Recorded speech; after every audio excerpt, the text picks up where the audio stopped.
familiar with your problems, and if you're 50 or 60 years old and in reasonably good health, a $1 million policy should only cost about $100 to $200 per month. Big Lou may have a solution for your previous policies as well. You may even save enough money to lighten the load on your new $1 million policy. Remember, call Big Lou. He's like you, except he's only on number 2. Call Term Provider at 800-555-1509. That's 800-555-1509. For $1 million in term life insurance that you can live with. Call Big Lou at 800-555-1509. 800-555-1509. Keeping your engines healthy means protecting them in season and out. Experts trust Stable to do that. And third-party testing confirms it. Stable is the industry leader in preventing fuel-related issues, no matter if you use it in your car, boat, or outdoor power equipment. In season or out, at every fill-up or when you store, start with Stable. This March, Wendy's is fueling the madness with amazing deals on their hamburgers made with fresh, never-frozen beef. Like a juicy Dave's single for $1 and a fresh $2 Dave's double with in-app offer. It's such a good deal, we wrote a little ditty about it. Get it for $1. Dave's single, order in the app.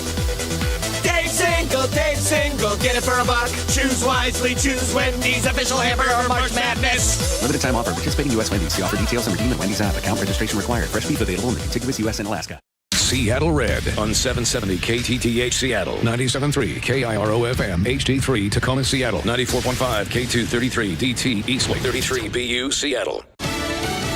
Finger pointing on Capitol Hill. I'm Lisa Lacera, Fox News, as Democrats and Republicans blame each other for the government shutdown. This government shutdown is no doubt going to impact everyday Americans, and it is the fault of the Democrats that we are in this position. White House Press Secretary Caroline Leavitt. Democrats have repeatedly made clear we are ready to sit down with anyone at any time and at any place in order now to reopen the government. House Democratic leader Hakeem Jeffries, one of the Democrats, demands an extension of the Affordable Care Act subsidies that'll expire at the end of the year.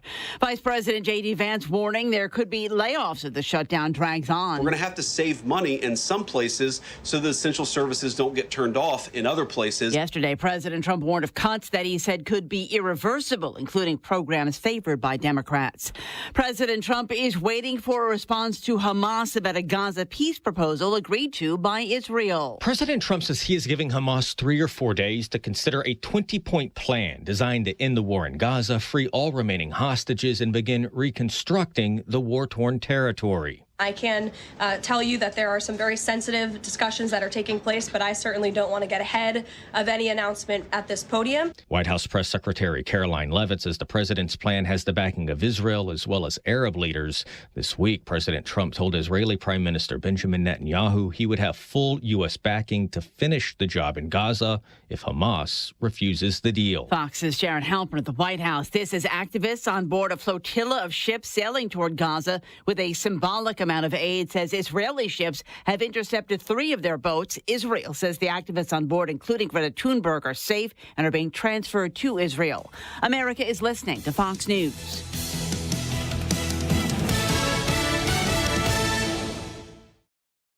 As a mom, comforting my family is what I do best. Vicks Vapor Stick provides soothing, non-medicated Vicks vapors in an easy-to-apply stick, and it dries fast, so there's no mess. I use it to comfort myself and my family. Thanks, Mom. Vicks Vapo Stick, soothing comfort for the whole family. And try Vicks Vapo Shower Max for steamy Vicks vapors when you need more comfort for yourself. Use as directed. Let's go! You're still glowing, flirting, grooving. You still got it. But your immune system weakens as you age, making it harder to fight flu, pneumococcal pneumonia, RSV, and COVID-19. Vaccines are a key part of any health routine and help strengthen your immune response. Ask your doctor or pharmacist which vaccines you need. Schedule in minutes at vaxassist.com. Sponsored by Pfizer.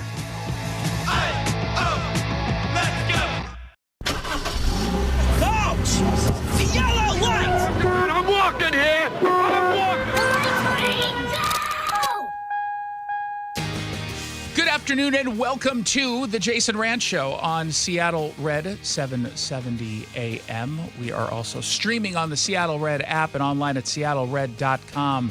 We've got a whole lot to get to this hour, including the latest nonsense coming from Ilhan Omar that is so demonstrably false, even I'm a little bit concerned that she truly is delusional or she really has a low opinion of all of you. Plus, the money flowing into the Seattle mayoral race is getting pretty significant. But first, we are on hour number, I think, 20 of the government shutdown. And I'm doing all right. You doing all right in there? Yep. Oh, okay. Well, it is What's Trending, brought to you by Legacy Group Capital's Northwest Fund. What's trending? Let's get political. Yeah, I mean, it's close.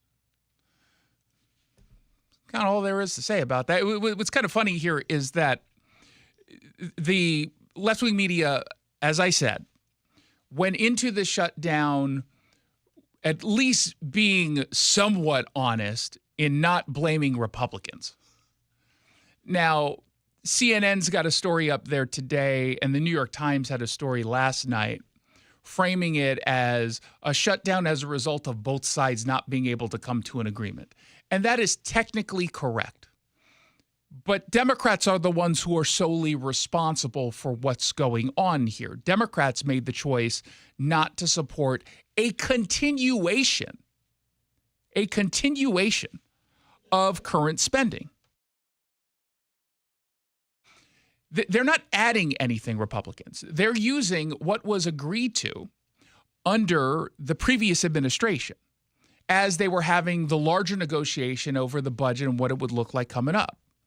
So to be clear, we're not dealing with some kind of Republican budget ask that Democrats they just can't stomach. No, that's not what we're talking about here.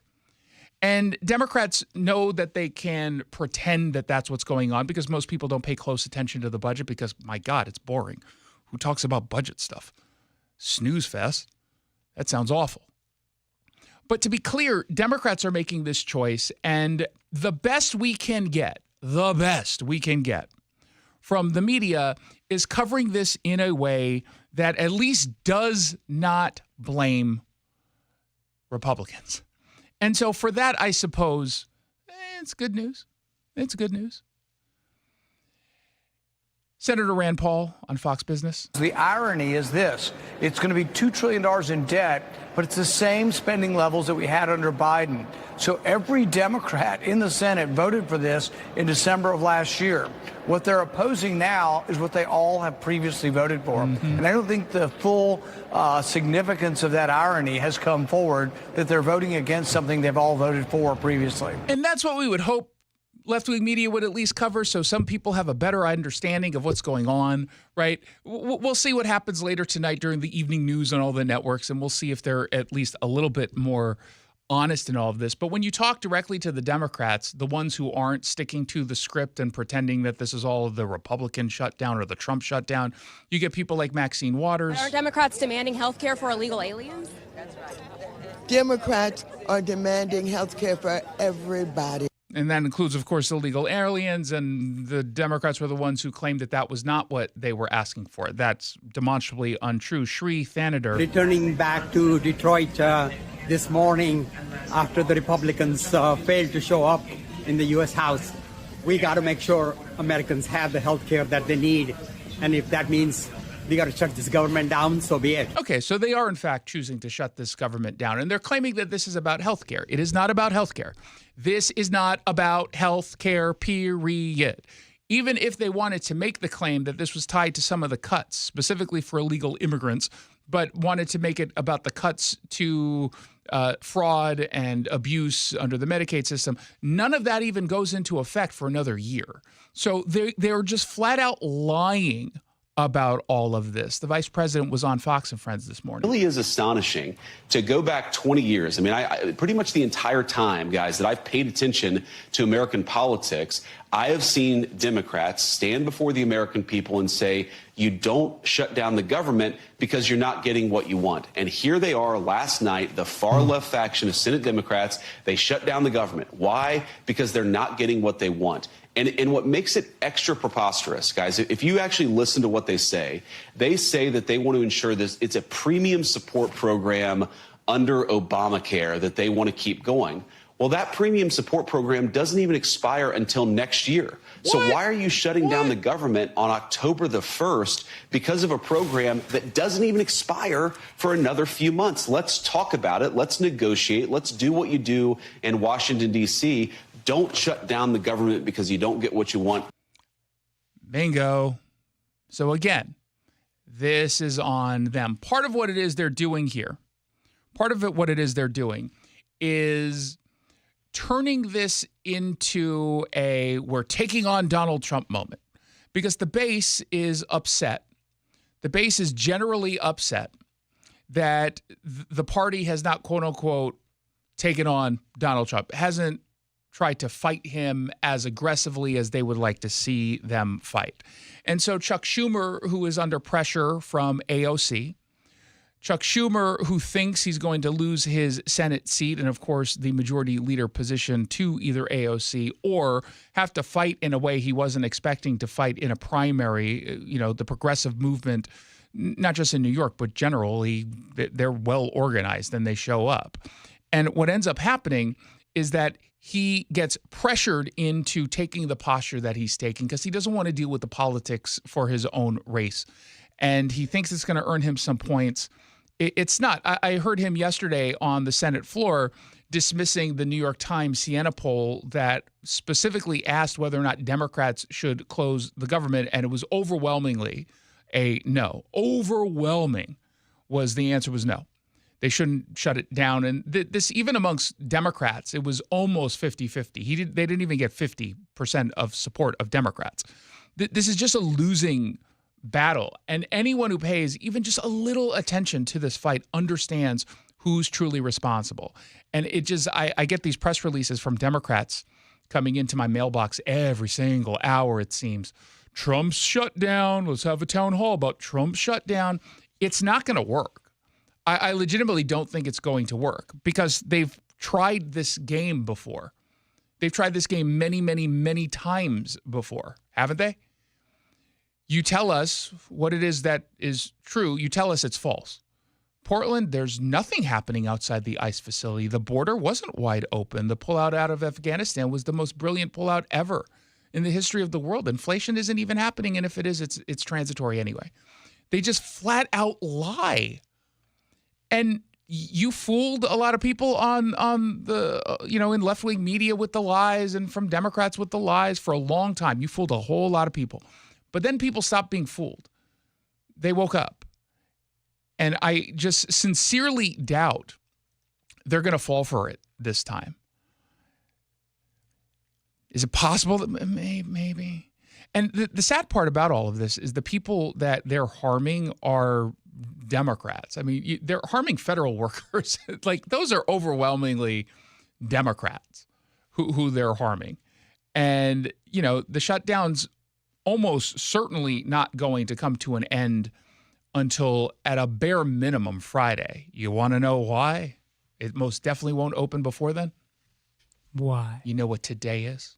Wednesday? Yes, but more importantly to my people. Oh, come on. Is it Yom Kippur? I was going to cheat and give it to you. It's Yom Kippur. I know it was just Rosh Hashanah. Yes, Rosh Hashanah was always comes before Yom Kippur. It's the Day of Atonement. I can't believe you didn't take it off.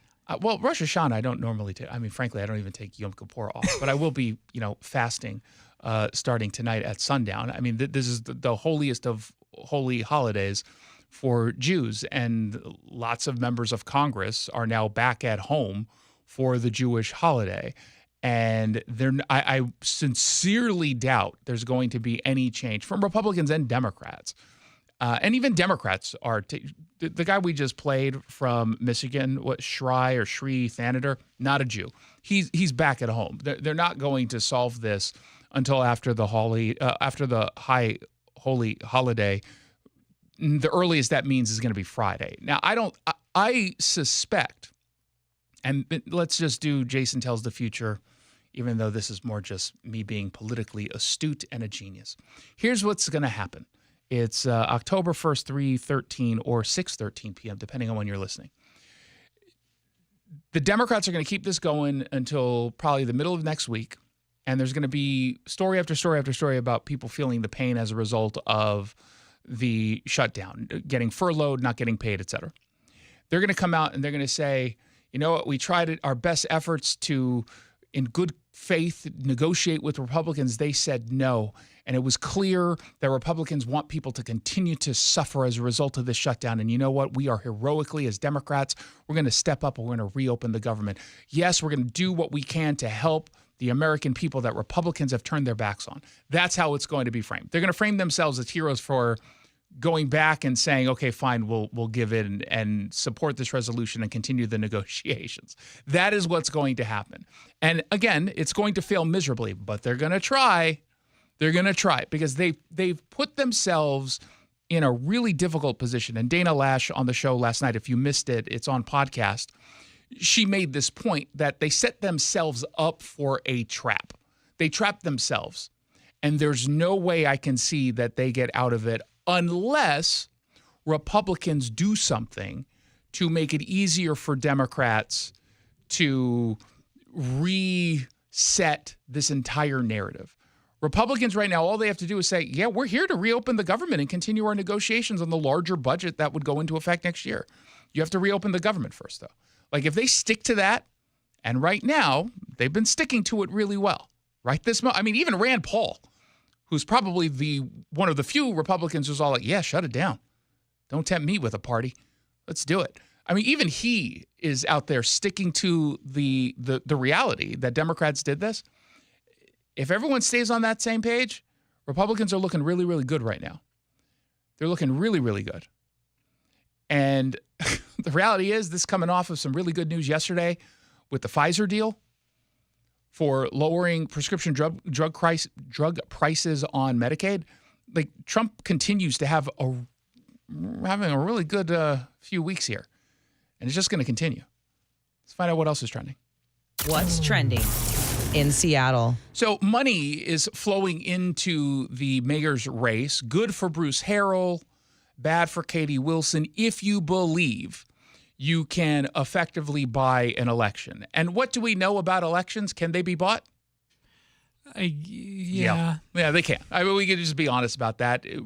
Bad candidates who have a ton of money, who can flood the airwaves with, misinformation, disinformation, they can, in fact, win. It's not always a guarantee. In fact, especially in Seattle, sometimes it can backfire. When Amazon got involved in the Seattle City Council races 6-8 years ago, I can't remember, it was not good for the candidates that they backed. But right now, we know that Bruce Harrell is sitting on, or at least the quote-unquote independent political committee that's on his side, that was formed on his behalf.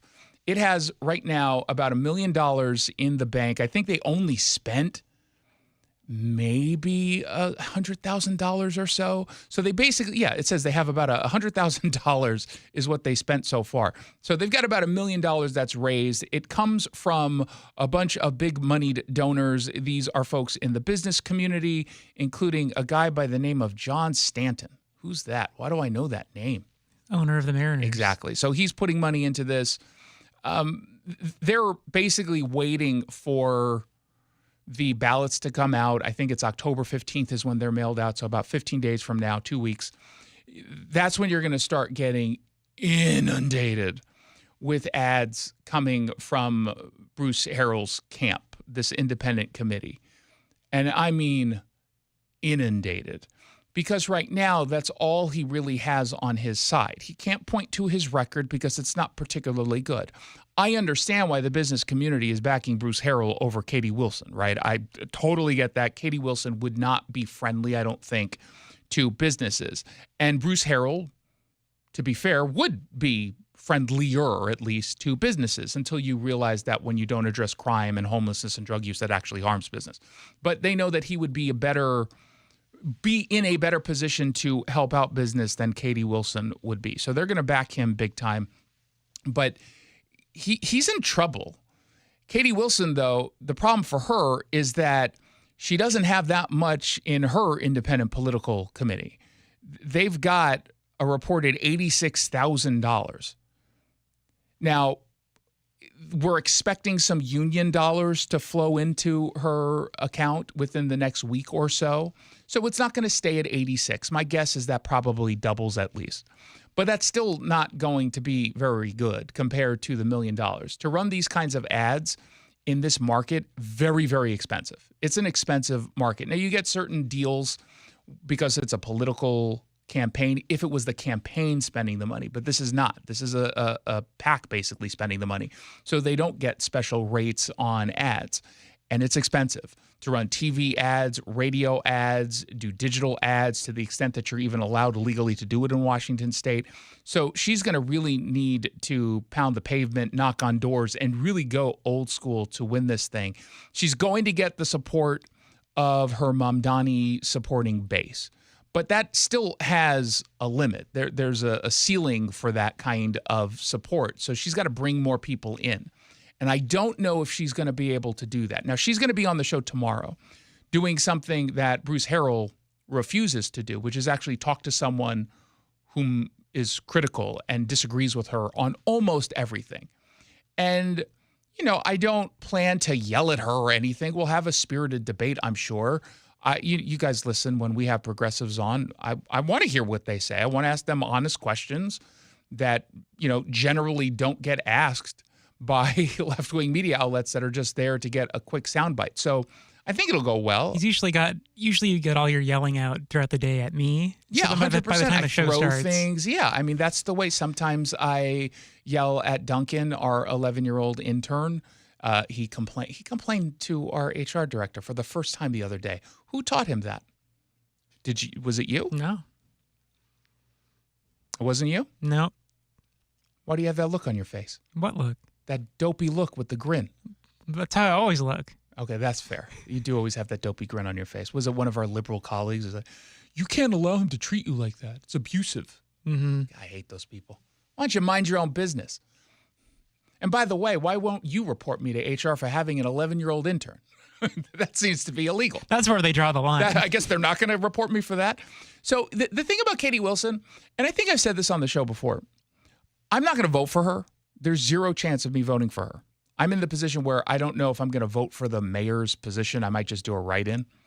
But I do think she approaches her positions in good faith. Like, I think she's a real believer in what it is she says. And I don't always believe that about progressives. I think sometimes they're just trying to play up a brand and try to be that kind of person. I do think she's authentic. They're bad ideas, to be clear, but they're authentically bad ideas. Which can also make it scarier depending on how you look at it. Yeah, absolutely. But I do think she's doing everything she does with some good faith. And I don't hold that view of Bruce Harrell. And that is ironic because I actually think Bruce Harrell, as a person, as a politician, if he didn't have to worry about the progressive base, I think he would be more moderate as a sort of a default position, at least on issues like policing and homelessness, et cetera. Like, I actually believe that about him. But he's too much of a political coward to actually be a moderate, which is so funny. Only in places like Seattle or San Francisco, New York, you would say you're too cowardly to be more moderate. It's weird. It's weird. But I don't think he argues in good faith. I think he's a political coward who doesn't talk to people with whom he disagrees.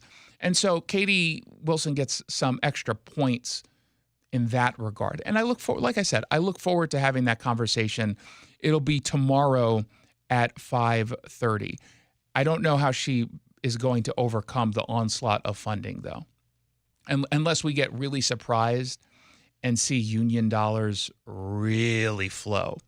The irony, of course, in all of this, or I don't know if there's a contradiction of some kind. Big business gives money and it's a story.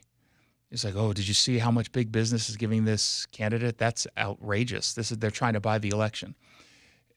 Any union-backed group, union money that comes in, nothing. Crickets.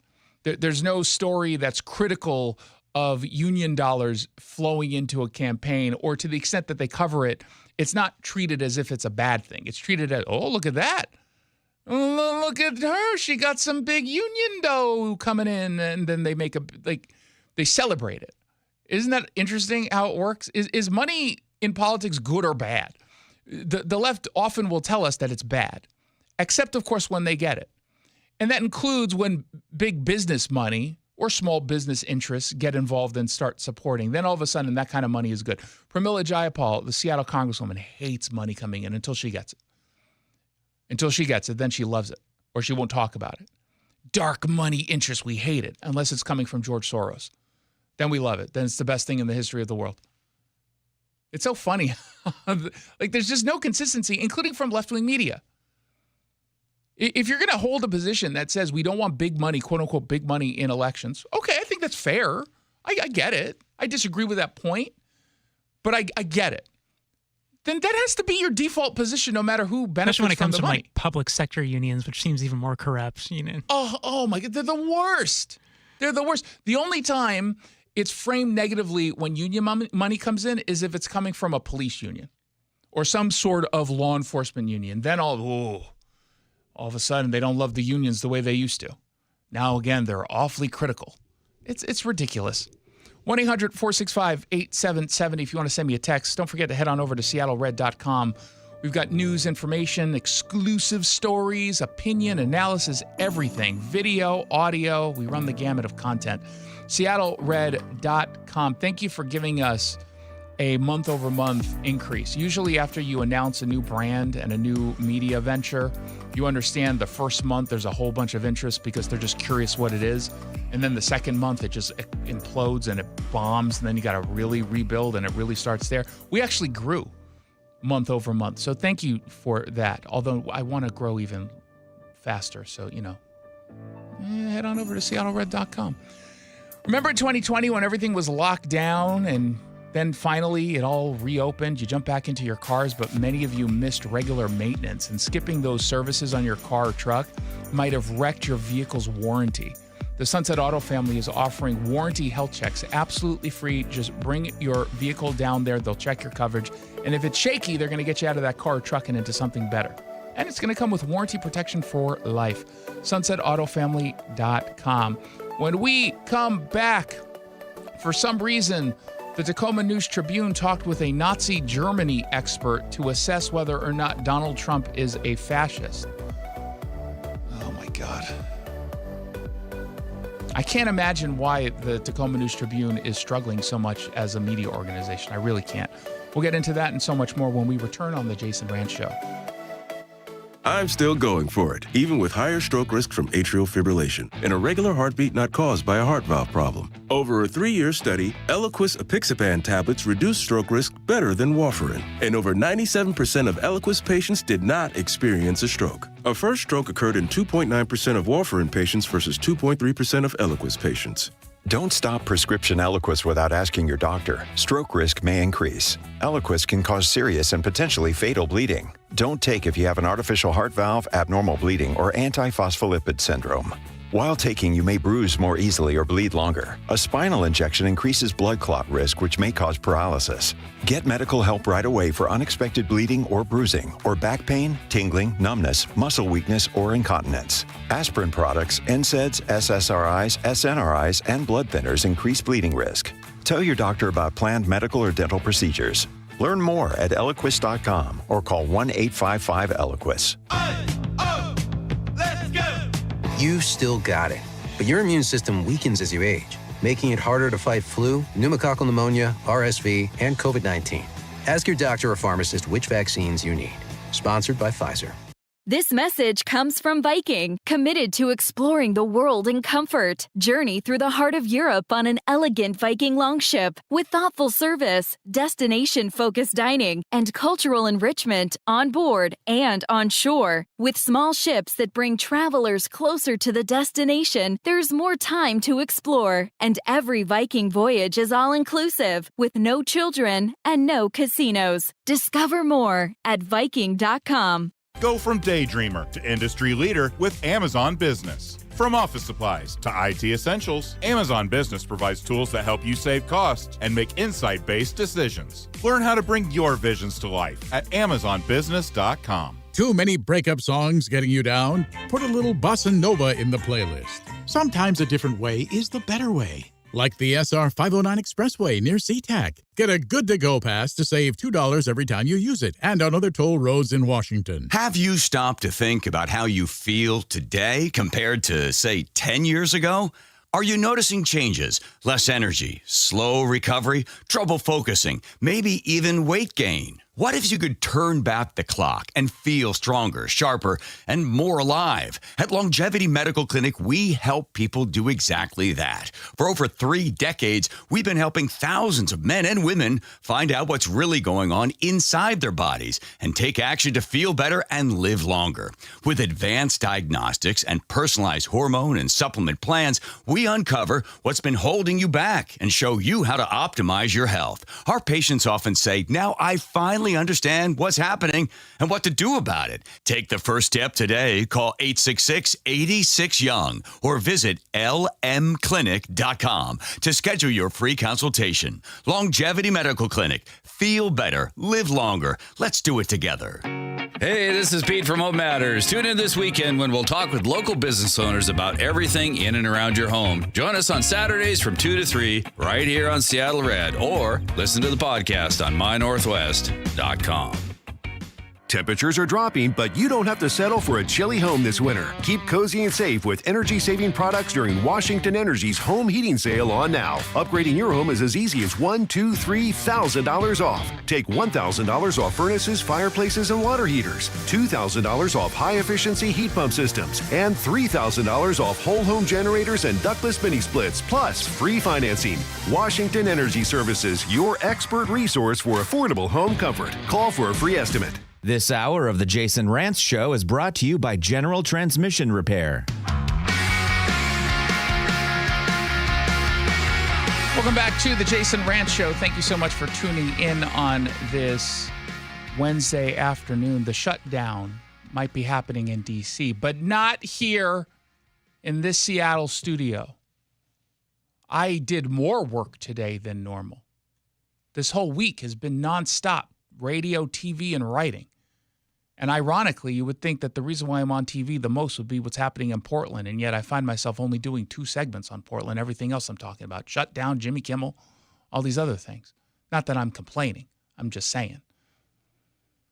Today I ended up doing Guy Benson's show, so when I do interviews on Guy's show, which is heard weekdays from noon to 3, we give you a bonus episode on the podcast. So make sure you subscribe to the podcast if you missed my interview.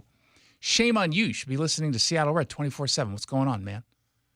But I'll give you an opportunity to make good. It's a make good by becoming a podcast subscriber. I told you we're on our mission to be the number 2 most downloaded podcast in the entire company's portfolio across multiple states. I'm already happy where we are in this building, but I want to be number 2. Not number 1, because then the bosses will start listening and then get mad at me for what it is I say. So I want to be number 2, and I could always then afterwards use that as a way to get to number 1, say, oh, we're so close, even though we're not going to hit number 1 because I know the numbers behind the number 1 show. And just saying, I want to be number 2, and we're not there yet. And we were stagnant. We didn't drop, we didn't gain in this last month, and I don't like that. I don't like that at all. Jackson doesn't like that because that means he's not going to hit his digital bonus, even though he doesn't do anything to grow the podcast. And it's all on me, and yet he gets a bonus off. Why is that? That's not fair. Why should you be bonused off of it? You upload the audio? Yeah. Duncan can do that. Someone's got to do it. Yeah, we could have Duncan do it. Yeah, but we don't pay him, though. Exactly. That's my point. Oh, well, yeah. You're costing me money. I should get your bonus. I've changed the rules. You can get a little bit of the bonus. I'm taking most of your bonus, 97%, because I do 97% of the work. Now, if you want to get Jackson his 3%, and you want him to feel a little bit better about the position that we put him in on the show, to just be endlessly ridiculed and berated in public, you become a podcast subscriber. Well, 97% of my bonus is only 97 cents, but it could be 0 if you want. I mean, is that what you want? You're complaining? No, I'm just saying to temper your complaint. No, it sounds like you're complaining. I'm saying that you should temper your enthusiasm is all. If you're gonna. No, I want to fight for that 3 cents. That's coming your way, Jackson. Head on over wherever it is you get your podcast, search Jason Rantz Show, hit the subscribe button. Of course, you can go directly to seattlered.com. So there's an op-ed in the Tacoma News Tribune. And I will say, in fairness to them, because I don't think they have many staff members anymore, they take content from other news services or like the parent company. And the article, it's an opinion written by a dude named Scott McIntosh. And it turns out he's not a local. He is the opinion editor over at the Idaho Statesman. So I think they just are probably the same parent company, so they just reprinted this garbage. But the title caught both of our attention. Fascism, authoritarianism, Nazi Germany expert assesses Trump's actions. Oh, gosh. Now, in fairness to the expert on Nazi Germany and the Holocaust, his name is Christopher Browning. Thankfully, he's not just coming out and saying, oh, yeah, he's Hitler. He's basically Hitler. He said, quote, I still say Trump is not Hitler and Trumpism is not National Socialism. Now, I'll finish the rest of the quote, but he says it as if it's some sort of feat to say, I'm not going to say that he's Hitler. That's not a feat. That's just like a normal take. That's just a realistic and reasonable position to take. He continues, what are the right terms for him? Certainly he is an autocrat. Oh, God. So now are we changing the definition of autocrat too? Did we put this on the list of words that they've changed the definition to? I think they changed that one a while ago. But... Is it on our list? I don't know if we put it on the list just in case. Certainly he is an autocrat, somebody who wants to rule outside the Constitution, outside the law, outside the previous norms. That last point, wanting to rule outside the previous norms, is such a silly and somewhat ignorant statement to make. You often have folks on either side of the aisle when talking about issues facing the country, their community, whatever it is. People will often say we have to be innovative. We have to think outside of the box. And that's generally seen as a positive. And so this idea that he wants to operate outside the previous norms, all that means is he's being innovative. He's doing things a little bit differently. Now, that could mean that you're breaking the law, right? That could mean that. But also it could mean I'm an outsider. I'm not a politician who's lived in D.C. my entire adult life, and I think of things in slightly different ways, and I have solutions that maybe can only come from someone who's not in the swamp. That's a positive. That's not a negative. It can be a negative, but it's not by default a negative. I want someone who isn't going to do the things that we're quote unquote supposed to do when doing them has not worked. When it hasn't done anything but stifle our economy or just innovation in general. He continues, he certainly is a kleptocrat, someone who absolutely, openly, and shamelessly is enriching himself through colossal corruption in a way no previous president has ever imagined, much less tried. Apparently, he's not familiar with the Biden family. He missed that, or the Clintons. He's not familiar with that, or the Kennedys. What is he talking about? If there's one president that didn't need to enrich himself it's this one. Via political office, it's Trump. It's just so silly. And he's not personally enriching himself here, not at least the way that they're talking about. He doesn't even take a salary. Well, that's because he's stealing elsewhere. Oh, shut up. If anything, he's probably lost money given how much he's been legally persecuted. He 100% has lost wealth as a result of all of this. He 100%. He could have continued to be Mr. Celebrity Apprentice, the guy that would go on late night and get offered cameos in movies and go to, soirees and parties put on by important, influential business people, right? He could have continued to do that. He was loved by the left until he ran for president. They loved him. They wanted to do everything with him. He was someone who truly was a celebrity. More so, I think he was known as a celebrity to a lot of people than he was a business person, even though the celebrity would not have happened if not for his business acumen. But he clearly suffered as a result of all of this, and he chose to suffer again. He didn't have to run again. He made the choice to run again, and I'm glad he did. He says, but it's not accurate to compare what Trump is doing to what Hitler or Italy's Mussolini did, which was create dictatorships. Wait, are they going to explain the difference between dictatorships and autocrats in their context? I am kind of curious about that. Trump is not that. The term I would give to what Trump is doing is populist authoritarianism. That's interesting. Have you ever heard that term before? Populist authoritarianism? What does that mean? What is a populist? Have we changed the definition of that where I don't understand what it is anymore? Means you cater to the whims of the common man. Right? So generally, when we talk about populism or being a populist, it's seen as a positive, right? It can. It can. It depends on what the people are asking for, I suppose. But it's usually, I'm for the everyday person and I'm fighting against the elites, right? And his version of populism is not elitism. It's the swamp, right? I mean, you switch out the elites for the swamp and you basically have the style of populist agenda that Donald Trump has. And populist agenda sometimes can mean socialism, but also sometimes it just means capitalism, or at least it means existing in a capitalist world where you're not getting screwed over by the swamp in this case. Politics that I suppose you can call it a negative in the sense that it's pitting us versus them, but that's not how, I don't think it's how Trump uses this agenda, right? I wouldn't say it in that way. But how can you have a populist authoritarian? I mean, I guess maybe Julius Caesar would be kind of an example, but... You're going way back. Yeah, exactly. It doesn't really work considering he was democratically elected twice. I mean... So that's what I don't understand what that means. They say the playbooks are similar. This is the article. Testing constitutional limits. Okay, so literally every executive ever in the history of our nation, modern president, has tested the limits of the executive branch. Literally every single one. And that included the last one.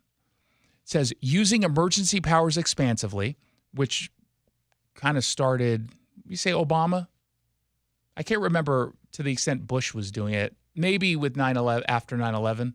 Maybe, but I can't recall. I feel like people didn't really know what an executive order was until Obama, really. Yeah, I mean, Obama was the one who opened the door. And I remember Republicans at the time saying, this is not a good decision. It's only going to beget more executive powers. But that started under the Democratic leadership of the Obama administration, to the degree that we're talking about it today. Undermining elections. He's done that. I'm not going to pretend that the president hasn't done that. He has done that. Kind of like Democrats did when he was elected the first time around, including Hillary Clinton and I think Joe Biden. I think also Kamala Harris. Didn't she say that he wasn't a legitimate president? Mm-hmm. Okay. Al Gore. So it's not just Donald. Okay. Politicizing government agencies. Okay. Well, in fairness, that's never happened up until the Obama administration using what was her name? Lerner? Who's the IRS? Lois Lerner. Yeah. The IRS, remind me, who they go after? Tea Party groups? Mm-hmm. Okay. The IRS? Mm-hmm. It's a government agency, yeah? Yeah. Okay. DOJ? Mm-hmm. Under Obama and under Biden? His CIA director, John Brennan, spied on members of Congress. Okay. He was just being nosy. Stop. Not just because someone's nosy doesn't mean they're spying. Oh, wait, no, they're synonyms. I think they wiretapped, what was the Fox News guy, Rosen? James Rosen. Yeah. They wiretapped him. They spied on the Trump campaign. I mean, this is so ludicrous. Manipulating the media by flooding zones with disinformation and discrediting legitimate news sources.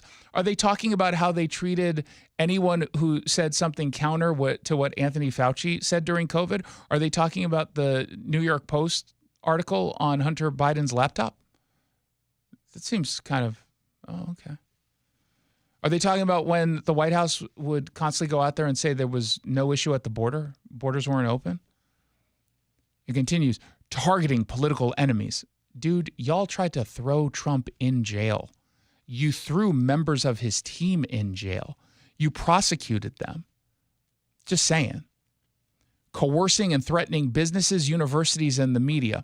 It's interesting because I seem to recall Meta and Google both saying that they were coerced into censorship by the Biden administration. It's so weird.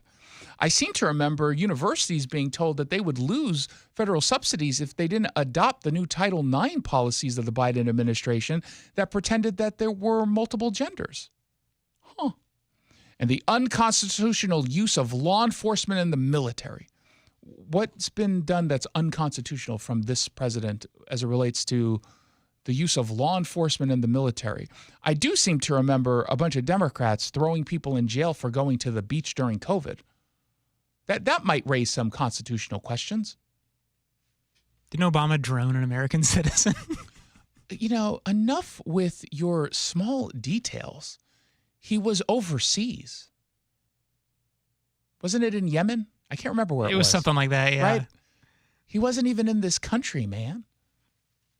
But who'd we want? Who under Democrat? Which 9/11 mastermind did they want to give a special deal to until the Trump administration said, "Yeah, no, we're not doing that." Wasn't it like Khalid Sheikh Mohammed? Yeah, exactly. The guy, one who looked like Rosie O'Donnell in the meme. He kind of does, yeah. He really does, Not as hairy. Khalid. This article it's almost a parody. It's almost a parody, but it's showing up in the News Tribune. Oof. If this was in fairness, if this was a Babylon Bee article, I would be laughing right now. I would be saying this is very funny. It's very ironic. 1-800-465-8770. 1-800-465-8770 if you want to send me a text. When we come back, minimum wage is going up in Washington and in Seattle.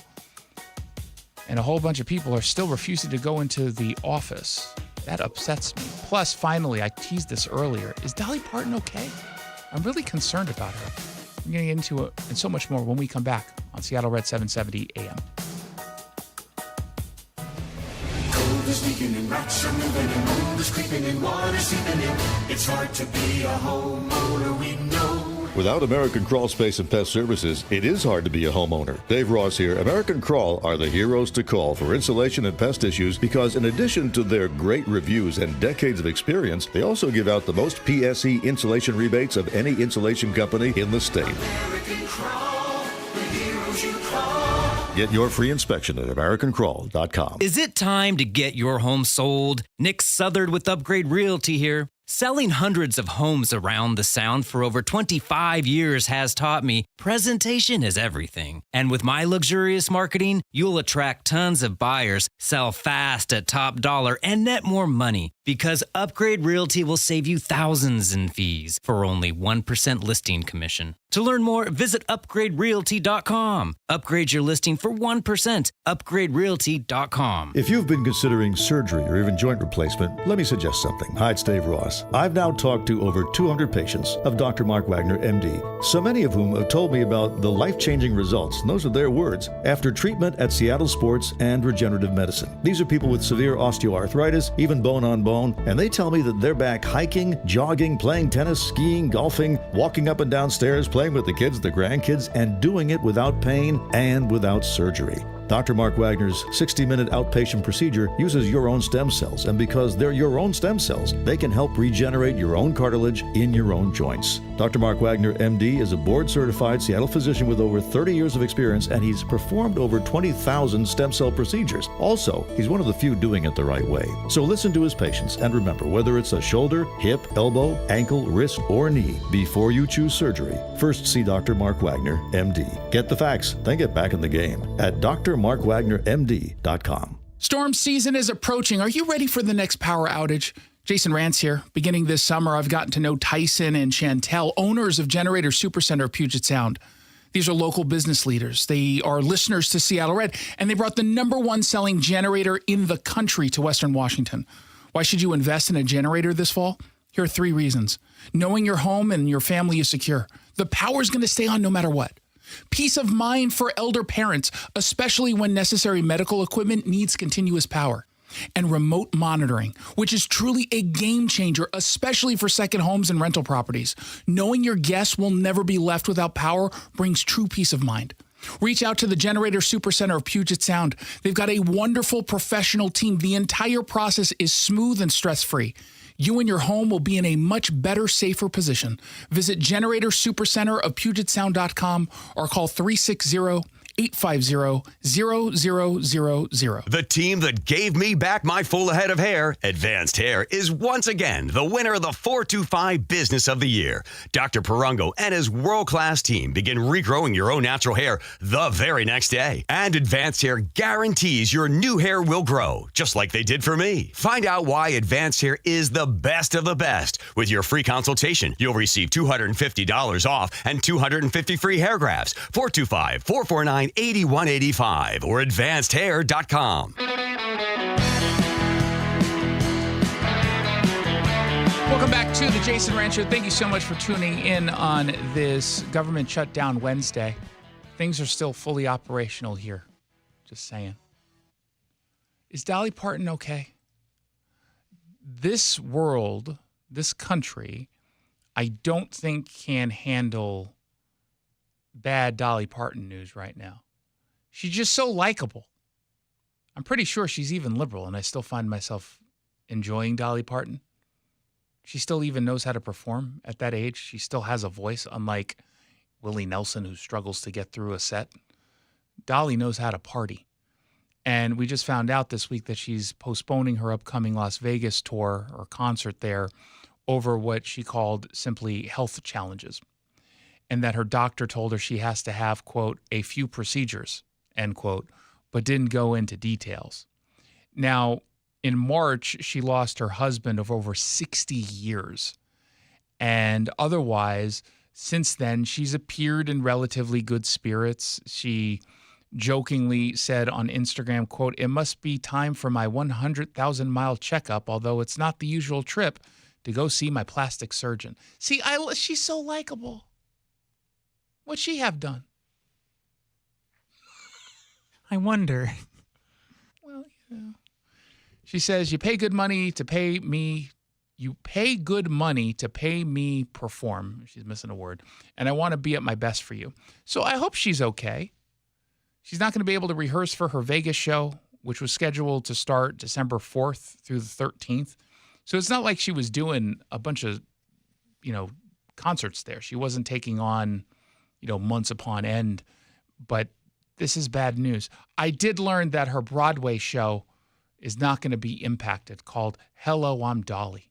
She's not actually in it, but she wrote the music and lyrics. That's why it's not going to be impacted.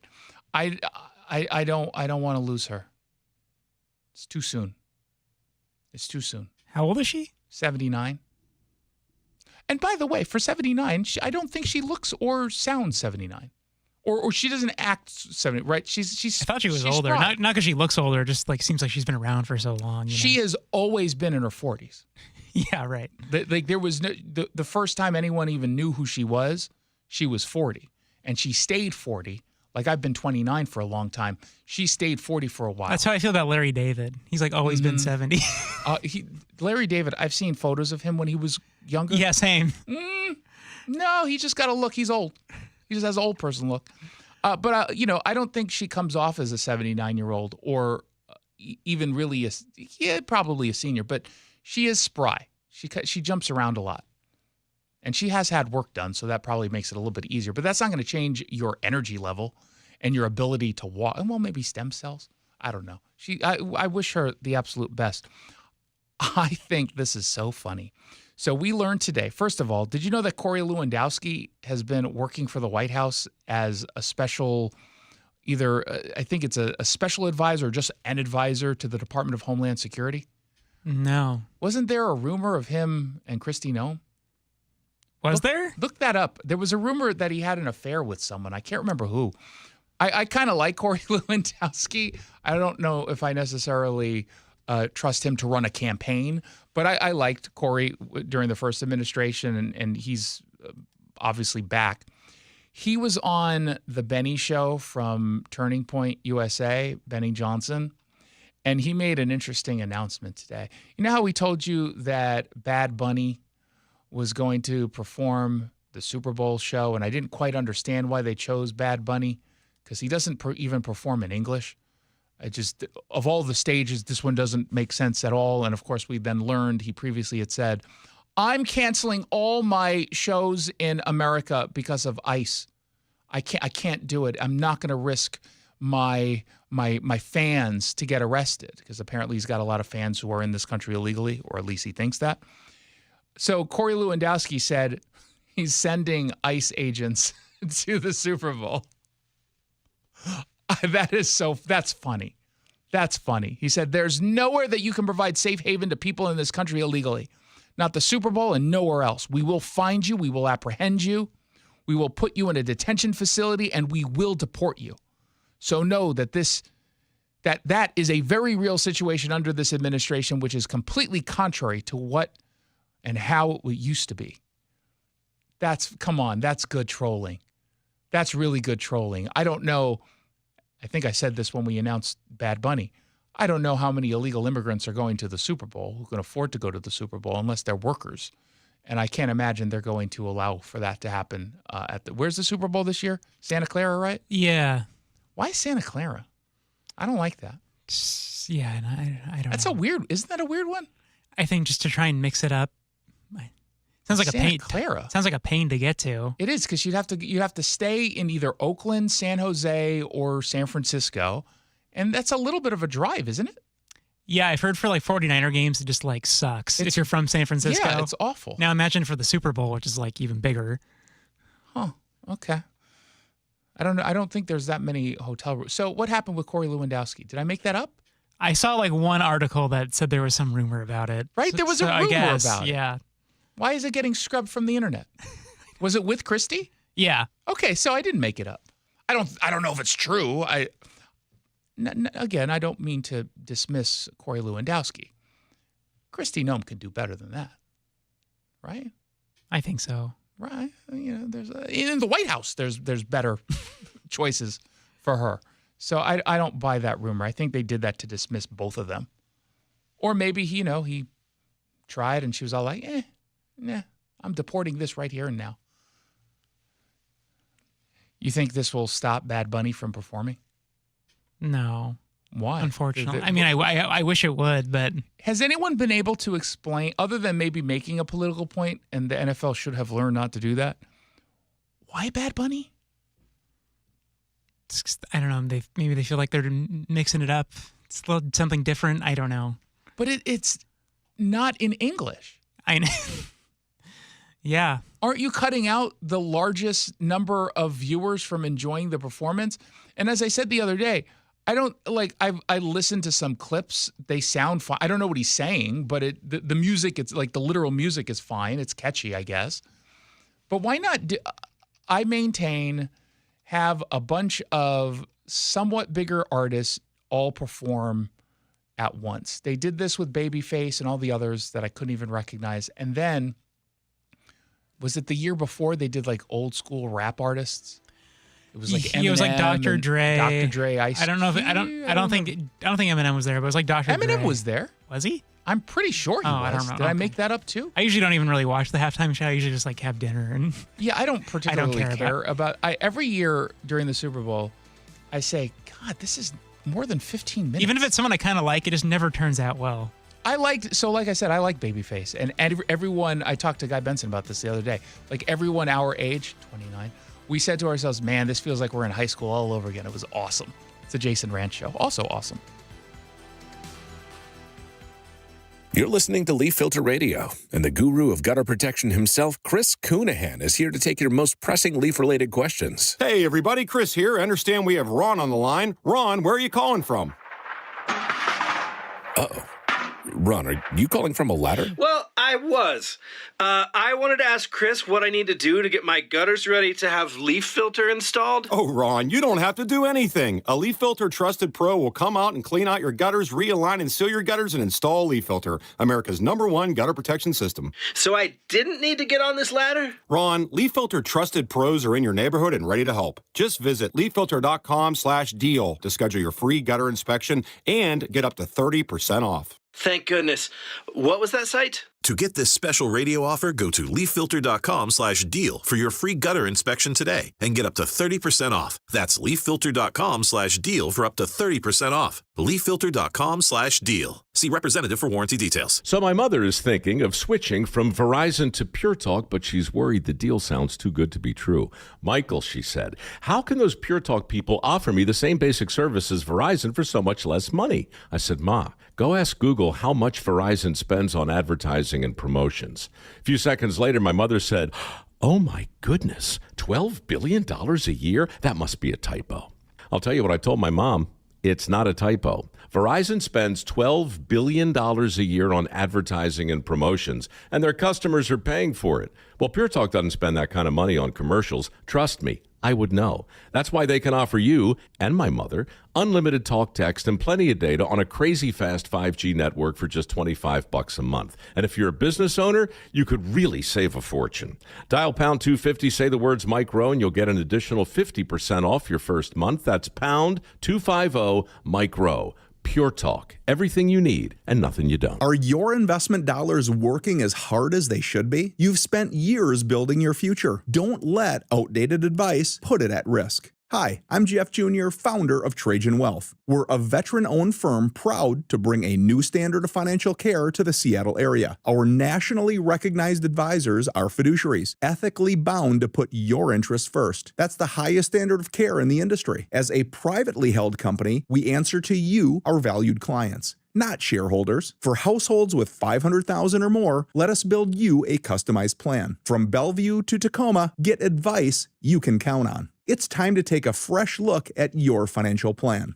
Call Trajan Wealth 206-203-4400. That's 206-203-4400. Trajan Wealth. Plan smarter, dream bigger. Advisory services offered through Trajan Wealth, LLC, an SEC-registered investment advisor. Seattle Red on 770 KTTH Seattle, 97.3 KIRO-FM, HD3 Tacoma, Seattle, 94.5 K233 DT Eastlake, 33 BU Seattle. Down until at least Friday. I'm Lisa Lacera, Fox News. That's when the Senate is expected to try again to pass a measure that would fund the government at least through the third week of November. Majority Leader John Thune expressed frustration earlier today after a vote failed. They have taken the American people hostage in a way that they think benefits them politically, but at the consequence and the cost of what's going to happen to the American families if this government shutdown continues. House Democratic Leader Hakeem Jeffries. We will not support a partisan Republican spending bill that continues to gut the health care of everyday Americans. Health care is not a partisan issue. It's not a partisan issue. It's an American issue. The White House has warned mass layoffs could be coming if negotiations drag out.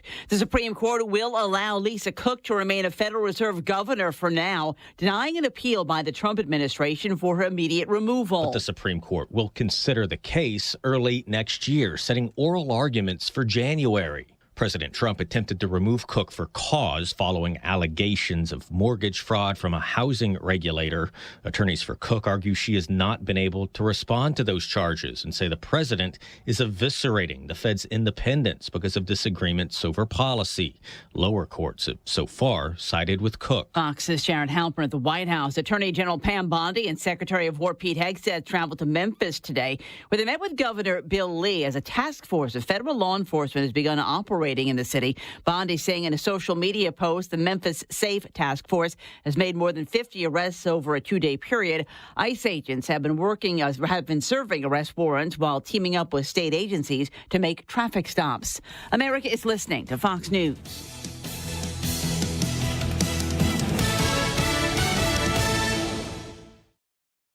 As a mom, comforting my family is what I do best. Vicks Vapor Stick provides soothing, non-medicated Vicks vapors in an easy-to-apply stick, and it dries fast, so there's no mess. I use it to comfort myself and my family. Thanks, Mom. Vicks Vapo Stick, soothing comfort for the whole family. And try Vicks Vapo Shower Max for steamy Vicks vapors when you need more comfort for yourself. Use as directed. You're still glowing, flirting, grooving. You still got it. But your immune system weakens as you age, making it harder to fight flu, pneumococcal pneumonia, RSV, and COVID-19. Vaccines are a key part of any health routine and help strengthen your immune response. Ask your doctor or pharmacist which vaccines you need. Schedule in minutes at vaxassist.com. Sponsored by Pfizer.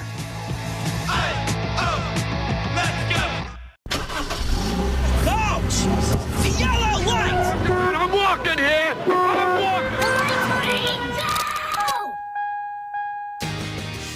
Good afternoon and welcome to the Jason Rantz Show. We are here live on Seattle Red, 770 AM, streaming live video, audio over at seattlered.com and the Seattle Red app. We had a very, very funny moment with Chuck Schumer today during the government shutdown. I guess they furloughed all the audio-visual staff members to help him in an interview on MSNBC. But first, sweeping sales tax expansion is now in effect, nearly $4 billion in new taxes, and it's harming Washington nonprofits. That's what's trending, brought to you by the Sunset Auto family. What's trending? The economy. This is not just an issue we're going to talk about today and even just this week. This is going to be ongoing. The massive tax hikes, fee hikes across the board went into play today. And people are going inevitably to suffer from this. The Seattle Times and their editorial board published something yesterday afternoon saying this is going to haunt legislative Democrats. They hastily passed all of these taxes, and it's harming already a lot of folks. And it's not even been a full day that it's been in effect. And there are a lot of businesses and nonprofits that are saying this is going to harm them irreparably. It's the biggest tax increase we've ever seen in the state of Washington. And this was exclusively because of Democrat choices, exclusively. And it treats services and goods with this tax for the first time. Nonprofits now will have to pay up to 10% on services that they're engaged in. Nonprofits, okay? We'll talk later about small businesses and impacts on families. I want to focus specifically right now on nonprofits. If a nonprofit, say, does digital advertising, let's say it's, the Pierce County Tacoma Humane Society or maybe Mary's Place, and they're running digital ads because they want to help raise funds for an event that they have. Or let's say they're doing an auction, right? You have some live auctions. They go cheap and get our friend John Curley to do the auctioneering. They're going to have to pay a tax on that they previously didn't have to pay, up to 10%, for something that they do because they have to raise awareness for the work that they're engaged in. They have to raise money. And so now they're not going to be able to raise as much money because they're going to have to use some of that on these extra taxes because Democrats didn't want to cut any program, including the ones that were not ever working. Concern for Neighbors, which is a food bank out in Mount Lake Terrace, their executive director, Carla Brown, spoke with King 5, saying the taxes couldn't be coming at a worse time. It's not a good picture right now. That's food that's being directly taken from our clients to cover these taxes. The holidays are coming up. People are going to be even more in trouble financially, and it's just not a good combination. They point out in the King 5 piece, an auctioneer must now charge the food bank sales tax, as do advertising and IT companies, which, as she pointed out, eats into their profit that could have otherwise been going into the food bank.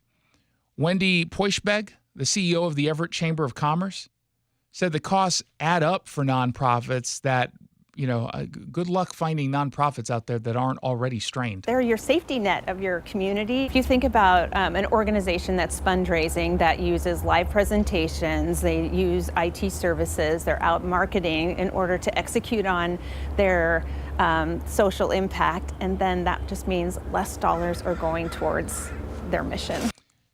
So, headline, Democrats are taxing nonprofits rather than make reasonable cuts and use our dollars more effectively, that we're already coming in. Record revenues going into the state.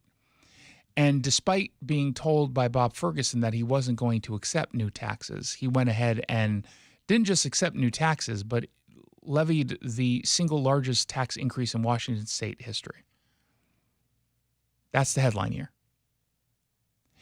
And shame on any of us who don't tell the world that this is who's responsible. Even in this King 5 story, as I'm reading it, I want to do one more quick check. Yeah, no, I was looking to see if they mentioned Democrats. No Democrats mentioned in this story. When we're critical of local media, it's for this reason. They might tell you the transactional stuff, right? Here's what happened. Here's who's impacted. Here's the most basic of the why. Why are people struggling? New taxes. But there's a bigger why. Well, why do we have those new taxes? They don't explain it. They don't connect the dots. And so if you're someone who's not paying close attention to what's happening in Olympia, let's say you don't listen to the show, you're not going to know why this is happening. You just know that it is happening. And if you don't know who's responsible, it means you can't make better informed choices during elections. We have two special elections that really, really, really, really matter in Olympia or impacting Olympia. One is with Michelle Caldier, who's running, I think it's Legislative District 25, 26. She's running to take the seat from an appointed Democrat for state senate. Chad Magendas is running in your district, out in Issaquah. They both need support. They need dollars to their campaigns, and they need votes. Ballots go out in 15 days, 14 days. You want to stop things like this from happening? You're going to have to do a better job, we all do, in making sure folks understand the why. Connect the dots, because King 5's not going to. Let's find out what else is trending. What's trending? Let's get political. The government is shut down. I made a math error because I was doing it quickly in my head. I said last hour was the 20th hour of the shutdown. This hour is the 20th. I sincerely apologize. I don't know if I'm going to be able to sleep tonight because I screwed that up. Although, ironically, I screwed it up again. It's actually 19 hours. I wasn't smart enough to correct you. So. It was 18 hours last hour. It's now 19 hours. 19 hours and 10 minutes and 37 seconds 40 seconds into the government shutdown. And Democrats, of course, are trying to pretend that this was something that the Republicans did. It is not. Republicans did not shut down the government. That is a talking point meant for low information voters that Rush Limbaugh used to talk so eloquently about. Chuck Schumer goes on with CNN's host who has no personality, so I always forget his name. John Berman, that guy. And he was asked about the Schumer shutdown, and this happened, and it was so glorious. Every Republican who's gone on TV the last 12 hours or so has called this the Schumer shutdown. What do you say about that name? Senator Schumer, can you hear me? I can't hear. Senator Schumer, can you hear me? I don't think Senator Schumer can hear me right now. Maybe the government shutdown included audio on Capitol Hill. Oh, he made the joke I've made. I mean, it was an easy joke. So he's got a little bit of a personality. Yeah, okay, if you're considering that a personality. The bar was shame on you. The bar was at the floor. So. Okay, that's fair. Okay, so he was obviously not faking not being able to hear. I can tell the difference between someone who's pretending and someone who genuinely could not hear. But the timing could not have been worse. The timing could not have been worse.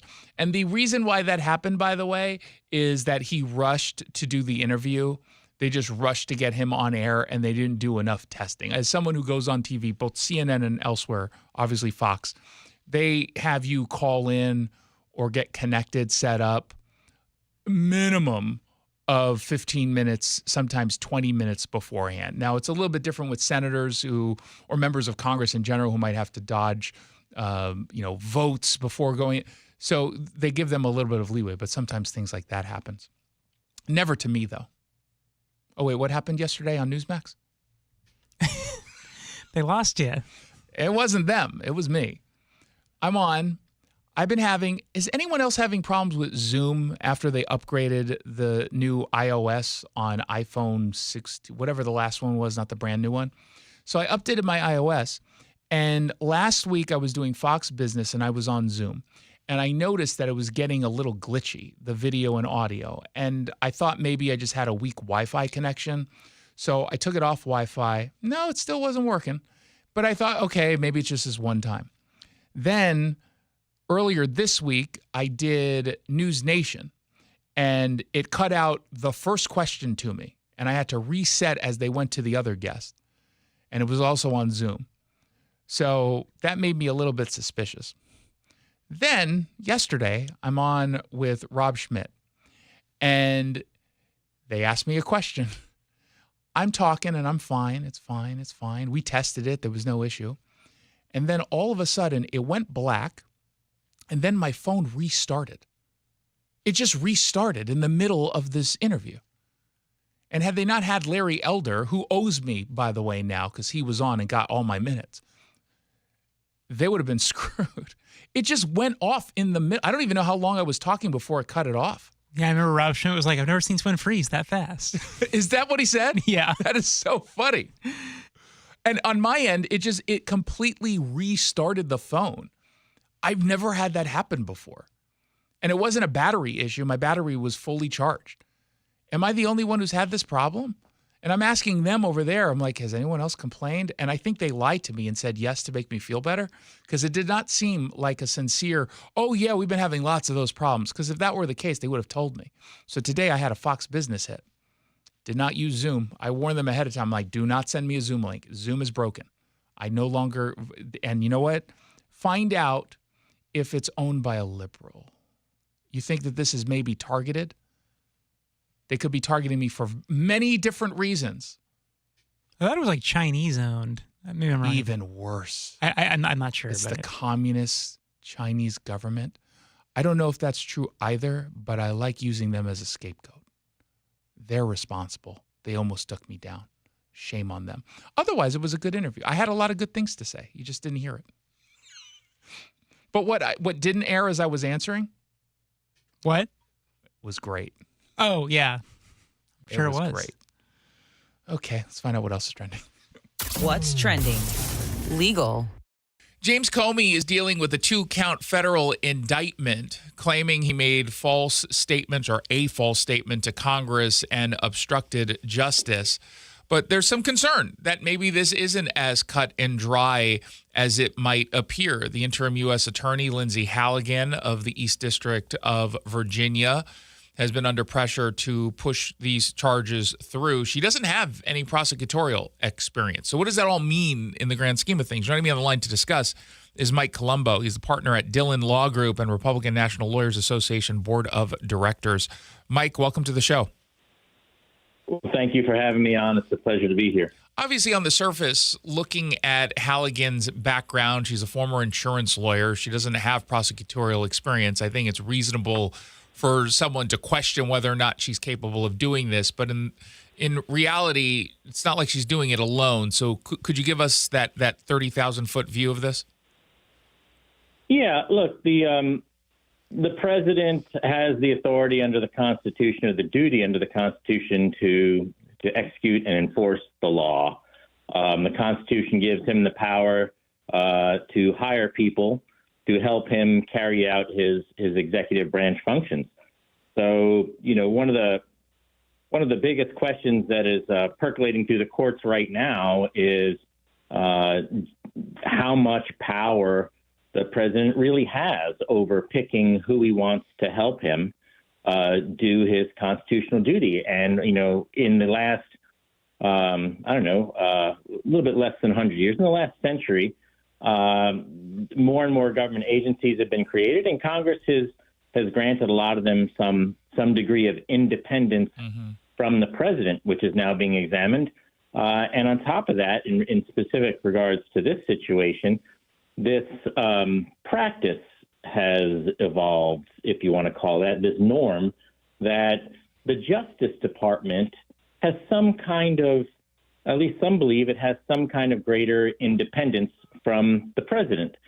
So here in this situation, we have the president who had set out some priorities for law enforcement, and he was hitting some resistance from within his Justice Department. And so he exercised his prerogative to put someone he trusted in that position. And that's how she wound up there. Her predecessor in that office, my understanding is from reading the newspapers, is that he had some reluctance to pursue some of the priorities that the president had set out.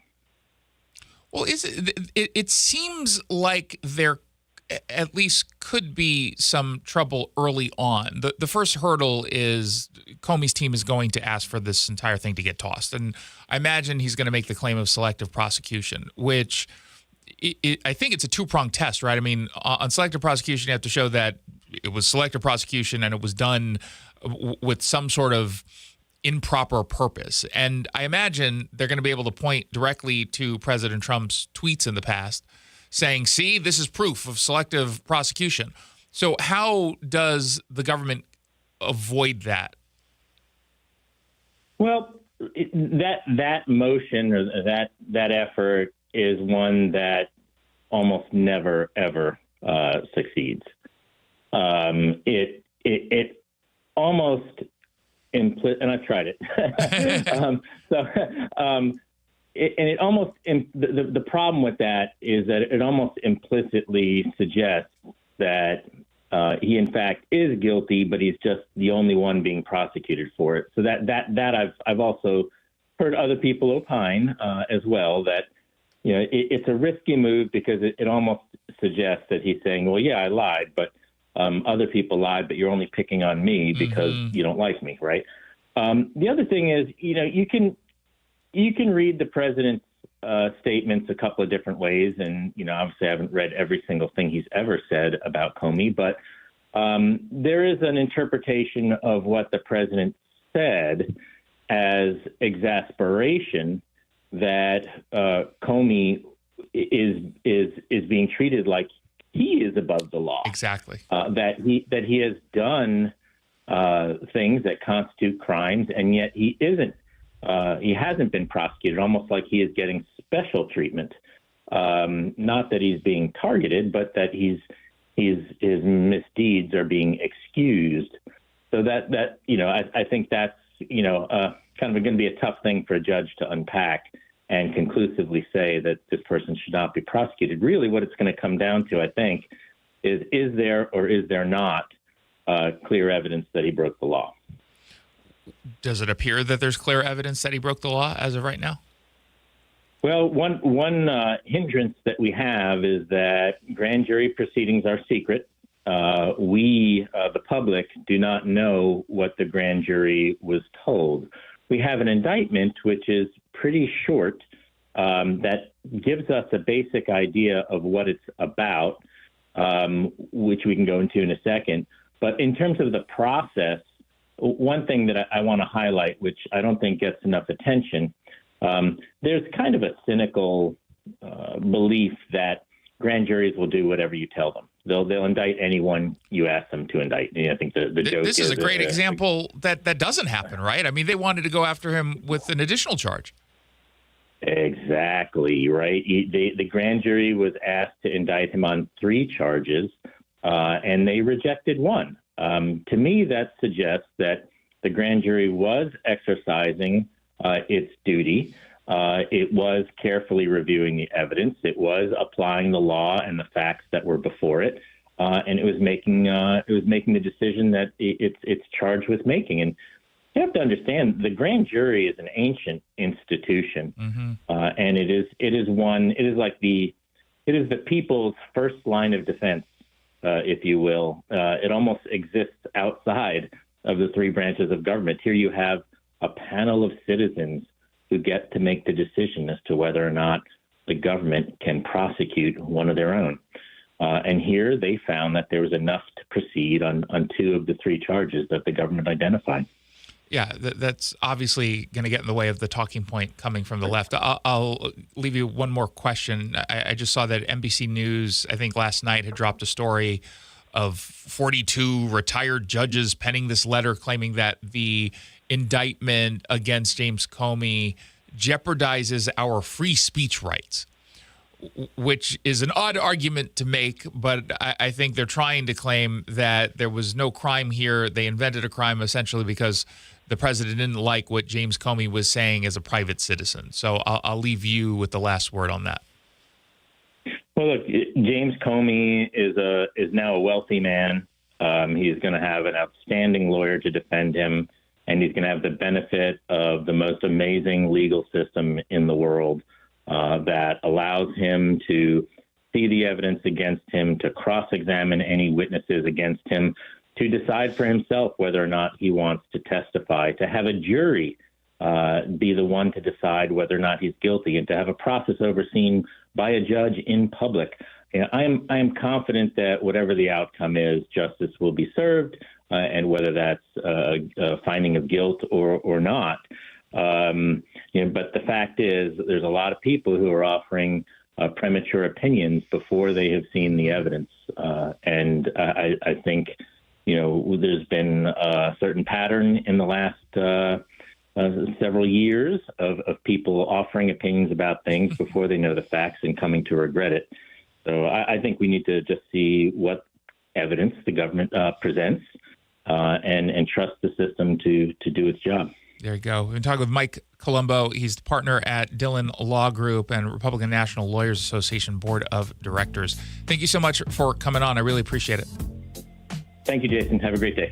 You as well. You're listening to The Jason Rantz Show. The Sunset Auto family are proud supporters of Seattle Red. Did you know that every single qualifying new and used vehicle comes with oil changes for life?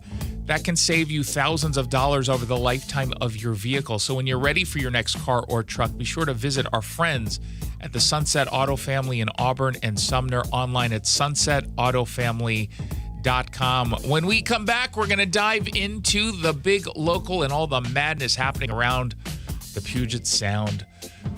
This hour brought to you by the Northwest Safe Company, nwsafe.com. And now here's Growing Your Wealth, presented by Madrona Financial Services. Here's Brian Evans. Today's topic is about the difference between tax credits, tax deductions, tax-free, and tax deferrals. Tax credits is a dollar-for-dollar return. So if you get a 20% tax credit on something, you spent $100,000 on whatever it is that you get a 20% tax credit on, you get $20,000 back from the federal government. The tax credits are 100% of whatever that credit amount is as a percentage. Now the next one is tax deductions, and this always drives me nuts. People say, well, they don't care, that's tax deductible. Well, just because it's tax deductible doesn't mean it's tax-free. So tax deductible means that if you spent $100,000 in your business on expenses and your tax bracket was 20%, you get 20% of that back from the federal government. It still costs you $80 net of tax. So when they're spending money and it's tax deductible, it doesn't mean it's free to that business. It just means that they get some credit back against revenue, which is taxable. And so that's how that works. Tax deferral means that you're putting off the tax until later. And so you can do 1031 exchanges or other kinds of things that are just deferring your tax, but you're going to pay it someday. So you're just putting it off, hoping that the bracket in the future is lower. And finally, there's tax-free. So certain things are tax-free, for instance, step-up in basis. If your parents passed away and left you their house and you sold it right away, you wouldn't have any tax because you've got a step-up. All of their gains became tax-free. So that's the difference between credits, deferrals, tax-free, and tax-deferred. Even the mightiest of trees can be blown over if they don't have strong roots, and the same is true for your investment plan. Can your plan withstand a financial storm? Go to MadronaFinancial.com and get started to request your Rooted Wealth analysis. You can also click on the chat button and ask us anything. We have a searchable library with answers to your questions. Visit MadronaFinancial.com. You're listening to Leaf Filter Radio, and the guru of gutter protection himself, Chris Coonahan, is here to take your most pressing leaf-related questions. Hey, everybody, Chris here. I understand we have Ron on the line. Ron, where are you calling from? Uh-oh. Ron, are you calling from a ladder? Well, I was. I wanted to ask Chris what I need to do to get my gutters ready to have leaf filter installed. Oh, Ron, you don't have to do anything. A Leaf Filter Trusted Pro will come out and clean out your gutters, realign and seal your gutters, and install Leaf Filter, America's #1 gutter protection system. So I didn't need to get on this ladder? Ron, Leaf Filter Trusted Pros are in your neighborhood and ready to help. Just visit leaffilter.com/deal to schedule your free gutter inspection and get up to 30% off. Thank goodness. What was that site? To get this special radio offer, go to leaffilter.com/deal for your free gutter inspection today and get up to 30% off. That's leaffilter.com/deal for up to 30% off. leaffilter.com/deal. See representative for warranty details.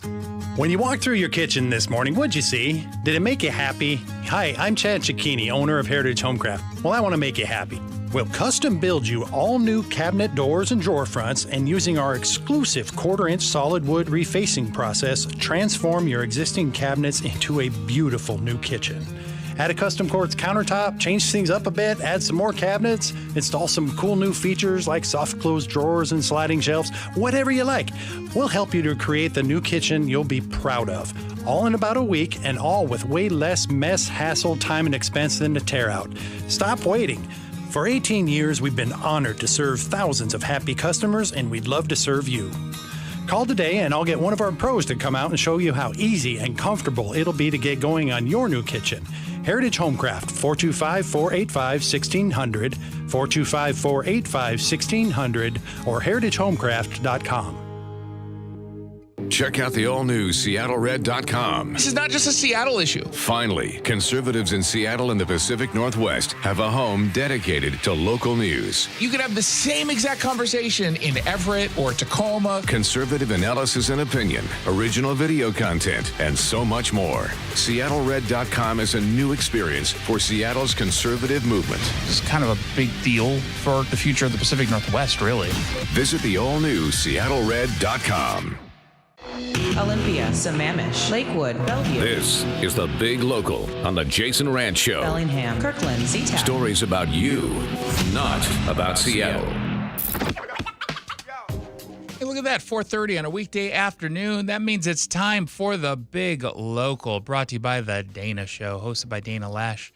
Weekdays 9 to noon right here on Seattle Red 770 AM. This is the part of the show where we completely ignore stories coming out of Seattle and instead focus all of our attention on the communities you live in and care about most. We have an update to a topic we brought to you yesterday where Thurston County Sheriff Derek Sanders had sounded the alarm.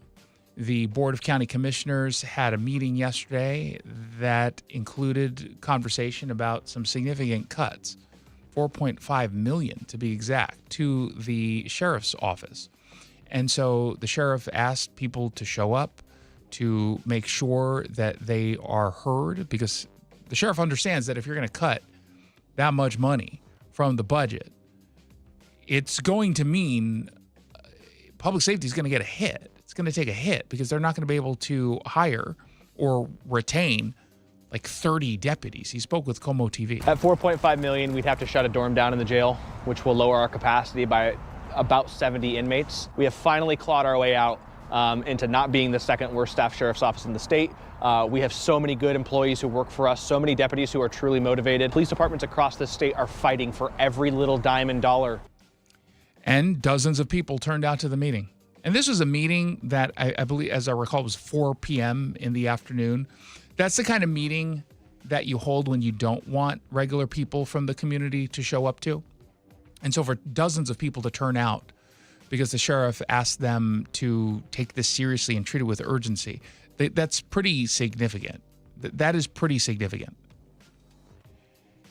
He said that the county board of commissioners should maybe rethink how it is they're approaching this budget. He told them, The reality is that every time I fight to keep what little comparative budget I have, it's often labeled as greedy and already too big. This board has been instrumental in turning the sheriff's office around up to this point. he also made it clear what this would mean, these kinds of cuts. Now, good news, bad news.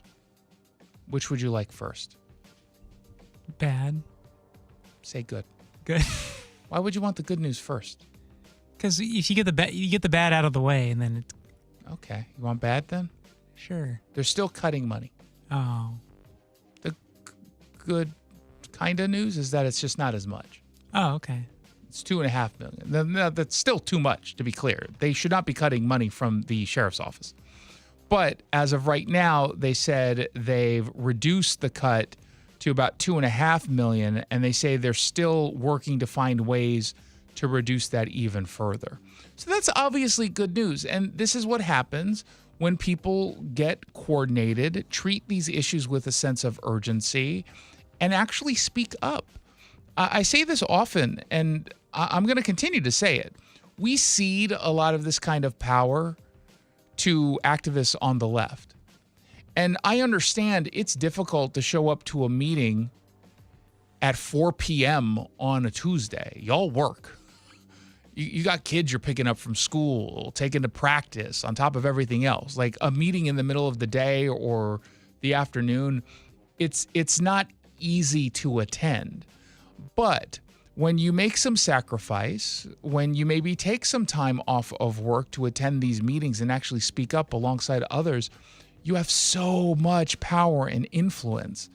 And you all have to just feel a little bit more comfortable and emboldened to use that influence. It's not easy to get up in front of people and speak for a lot of folks, right? That if you saw Jackson speak just to a coworker, you would understand the struggles that simple people have. But you don't necessarily have to say anything. You just show up. There'll be other people who speak, and maybe you'll feel called to step up and say something. Maybe prepare some comments. Speak from the heart or prepare whatever it is you want to do, but just even showing up matters. And we just have to be willing to use that kind of power.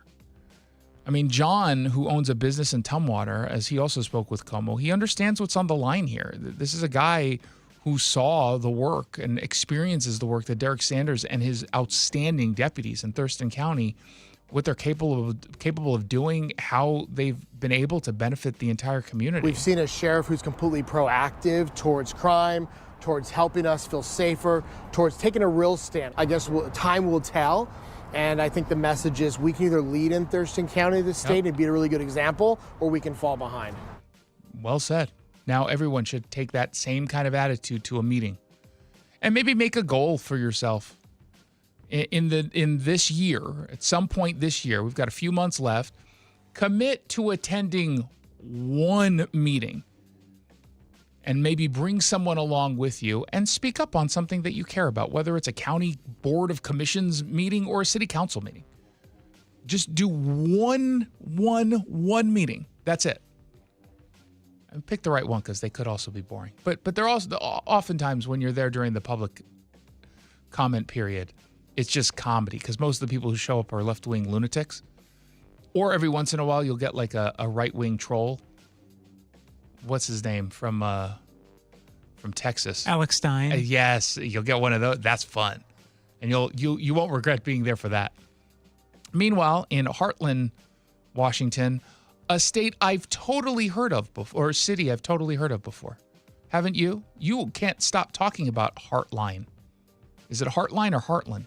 I think Heartline, yeah. Heartline? Yeah. You've never heard of it, have you?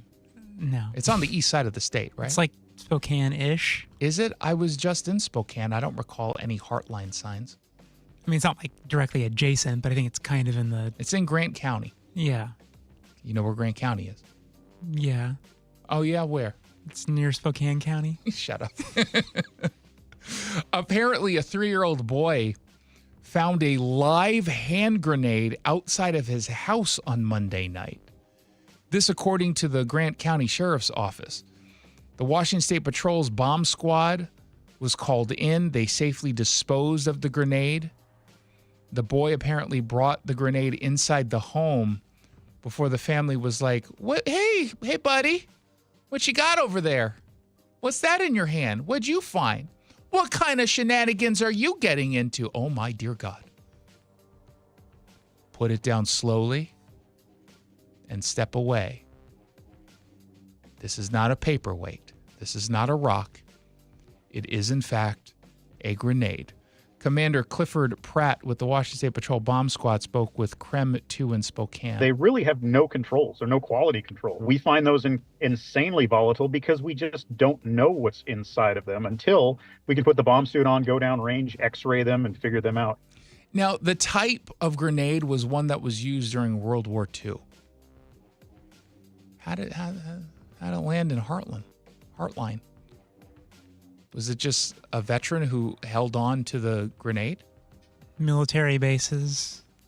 From World War II? You think there's just one on the street? Play the other audio clip I pulled. The guy talks. Shut up. These novelty grenades are essentially just made somewhere without any type of manufacturer lot codes or anything like this. So trying to put a finger on exactly how long this thing was is just like you and I, bomb techs and regular civilians going, well, that's been in the dirt for a long time.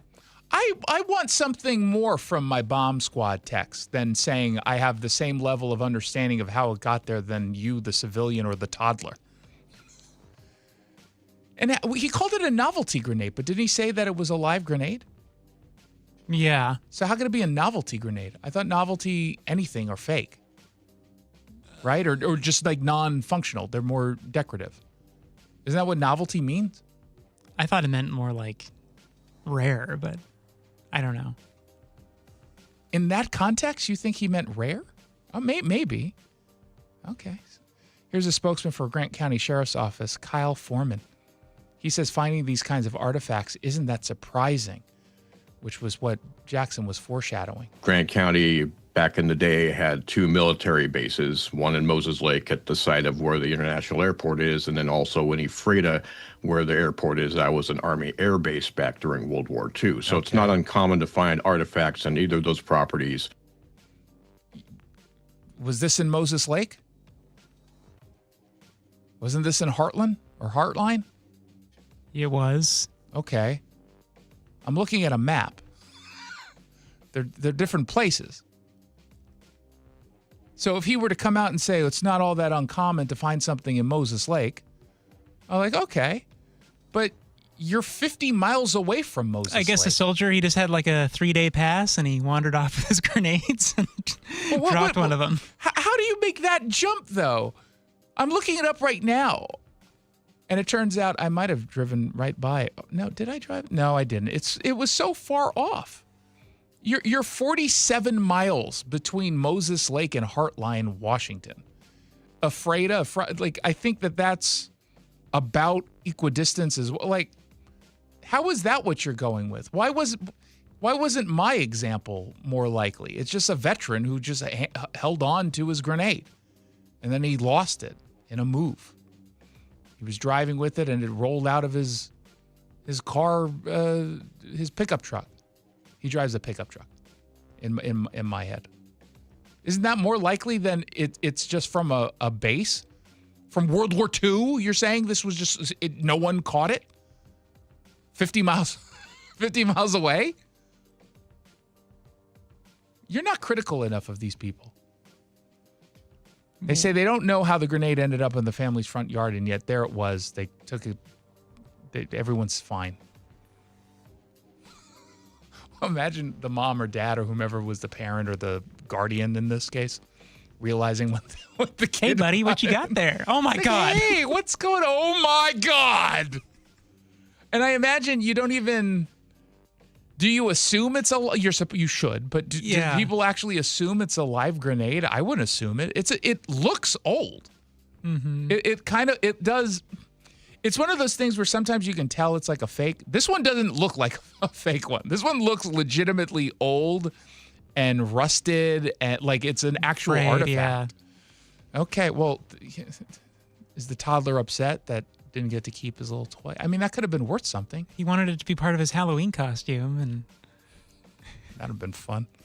You say, finders keepers. What gives, dude? Give me my grenade back. It's not yours. I don't like that the government's coming in and taking over my property. What happened to the Second Amendment? Hello? I have the right to bear this grenade. Finally, every once in a while, I give a little bit too much power to Jackson to choose the stories in this segment. And he chose to pull a story probably because it's Issaquah related. That's literally the only reason. Called Return of the Chinook marks start of salmon season in Issaquah. Only in Issaquah is the start of the Chinook season, the salmon season? Well, we have the Salmon Days Festival, so Okay. that's probably why they're highlighting it there. Oh, my God. Fox 13 says visitors are already lining bridges and creekside trails to watch Chinook and coho push upstream into the Issaquah salmon hatchery. Chase Gunnell, spokesperson for the Washington Department of Fish and Wildlife, gets a thrill from seeing the salmon return home. To come here today and see hundreds of them, hundreds of salmon returning home to spawn, people coming to see them, it's really special. Well, how do you think they feel that you're gawking at it the entire time? Only to just be licking your lips and saying, I can't wait to get a hand on one of those pieces of salmon. My eyes are up here, buddy. Yeah, put it up on the grill and eat it. It actually seems kind of sick. You're watching them repopulate only so that you can eat them with your family on a Friday night dinner. Although, to be fair, these are older salmon, which you're usually not going to eat.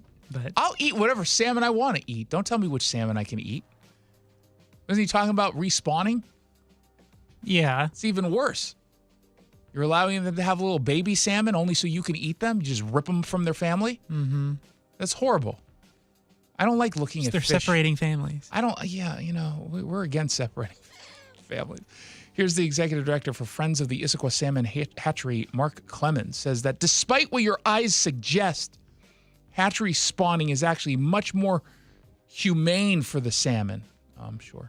Collecting the fish from the pond over here. They're checking to see if they're male or female and checking to see if they're ripe. Cull them and then they'll... Ripe? Like a melon?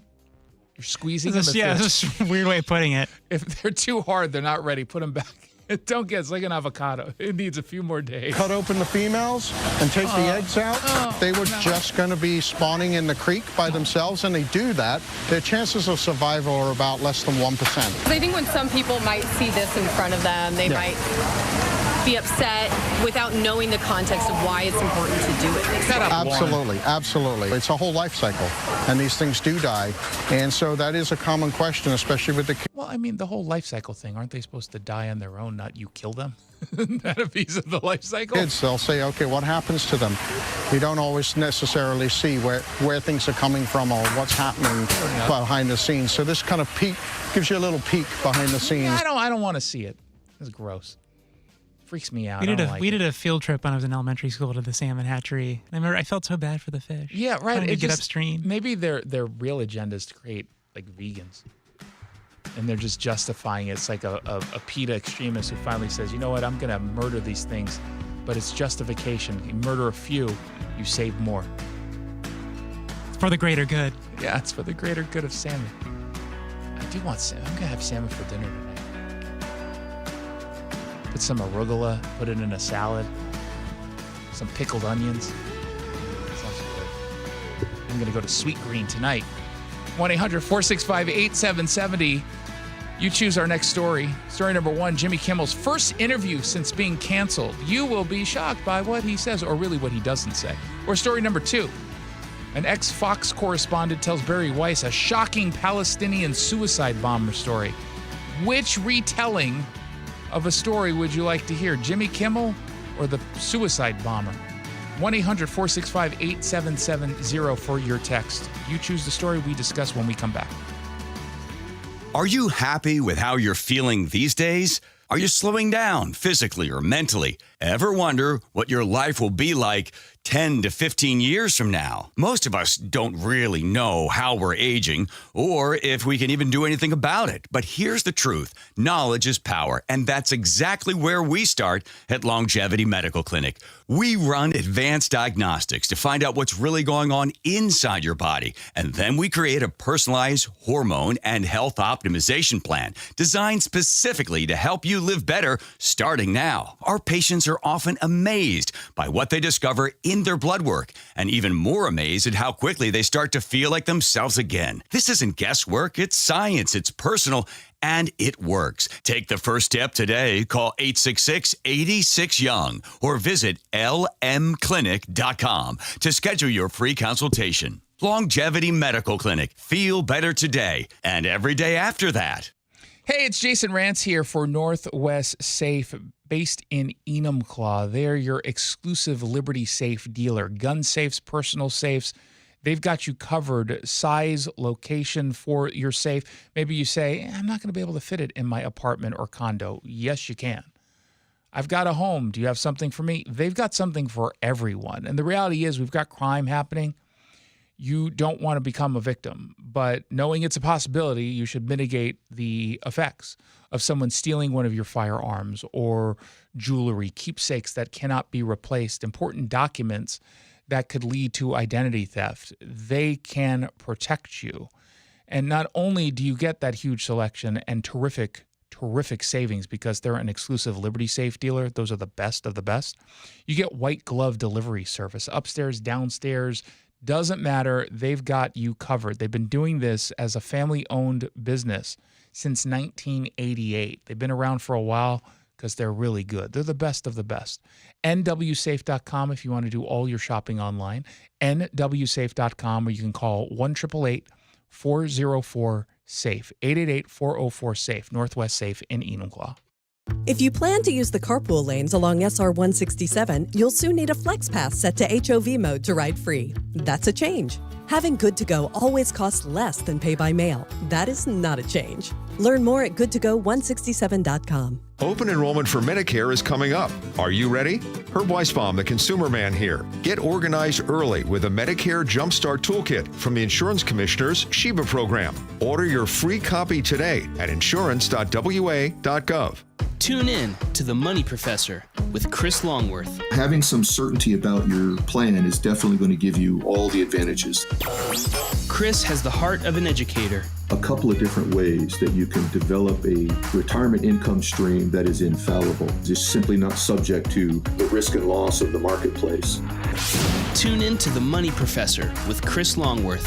Saturdays at 10 a.m. and Sundays at noon on AM 770 KTTH. Hey, it's Jason Rantz talking with Phil Mitchell, owner of Sunset Auto Family. Phil, your flooring partnership is going away. This almost never happens. And while it's not always great for you, it's perfect for the actual consumer. Well, you know, it very rarely happens, but our bank has decided they don't want West Coast flooring anymore. So we're switching to a new bank, which means we've got to sell all the cars that we've got floored with this bank and replace them with cars that we can floor with the new bank. So it's a great opportunity for the consumer. We're going to still be Sunset. We're still going to give you warranty protection for life, oil changes for life, and give you a quality pre-owned vehicle. How does this benefit the consumer? Basically, it means I've got to move these cars regardless of profit or loss. So what does that mean? That means a great deal for them. I mean, I'm going to step up. I need their vehicle also, so I'm going to give them a premium for their car, and I've got to move my vehicle no matter what. Used and new? Used and new. Sunset's looking out for you because you just get more at Sunset. And people do like that. Sunset Kia in Auburn, Sunset Chevrolet, and Sunset Ford in Sumner.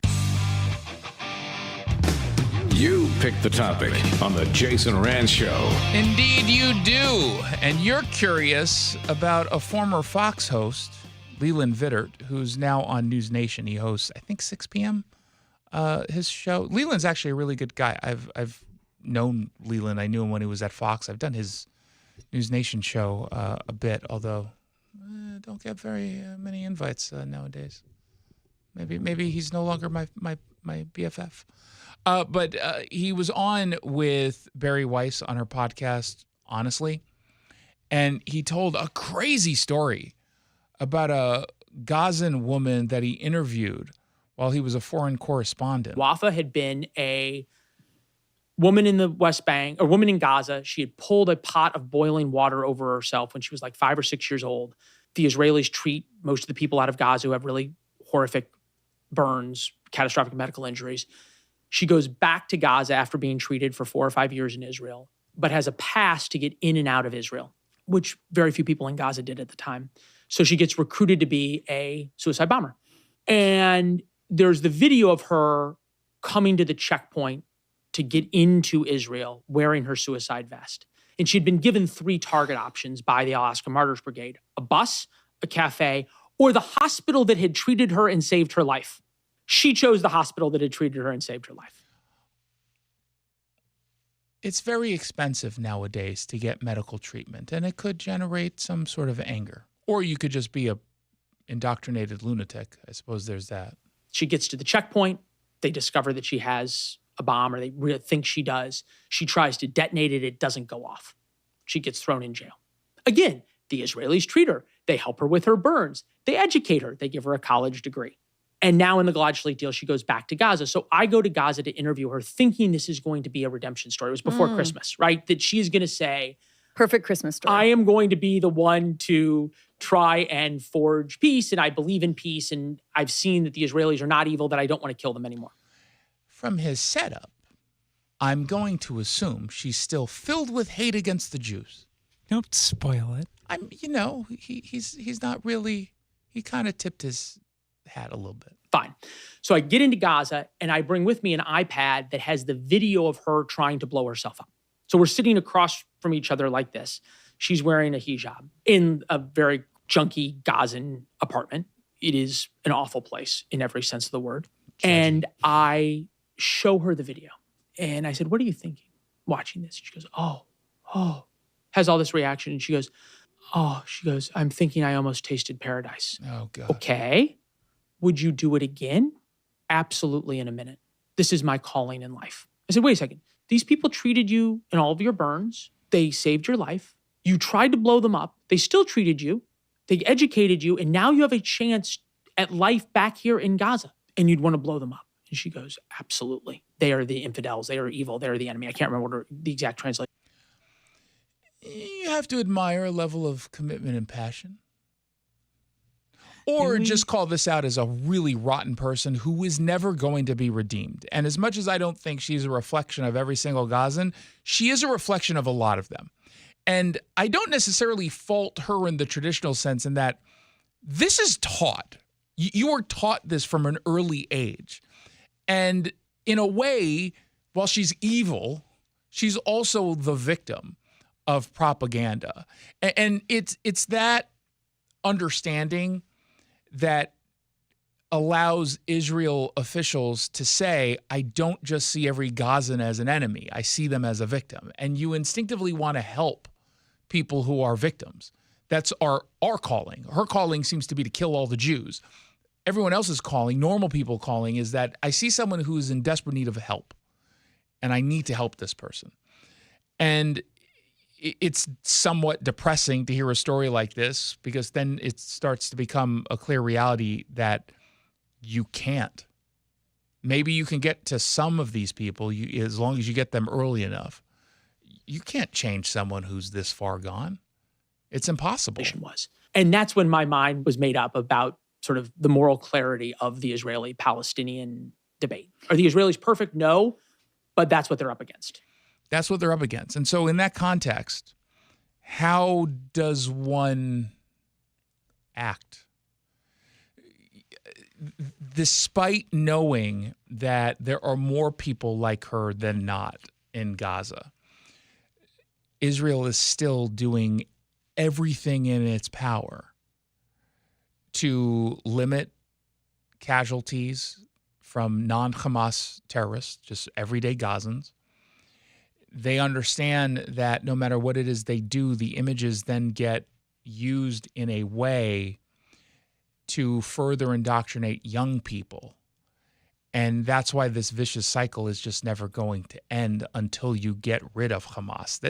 That story right there is the epitome of why it's so important for Israel and Benjamin Netanyahu and this country and all of Israel's allies to not turn on them, but support their efforts to eradicate Hamas.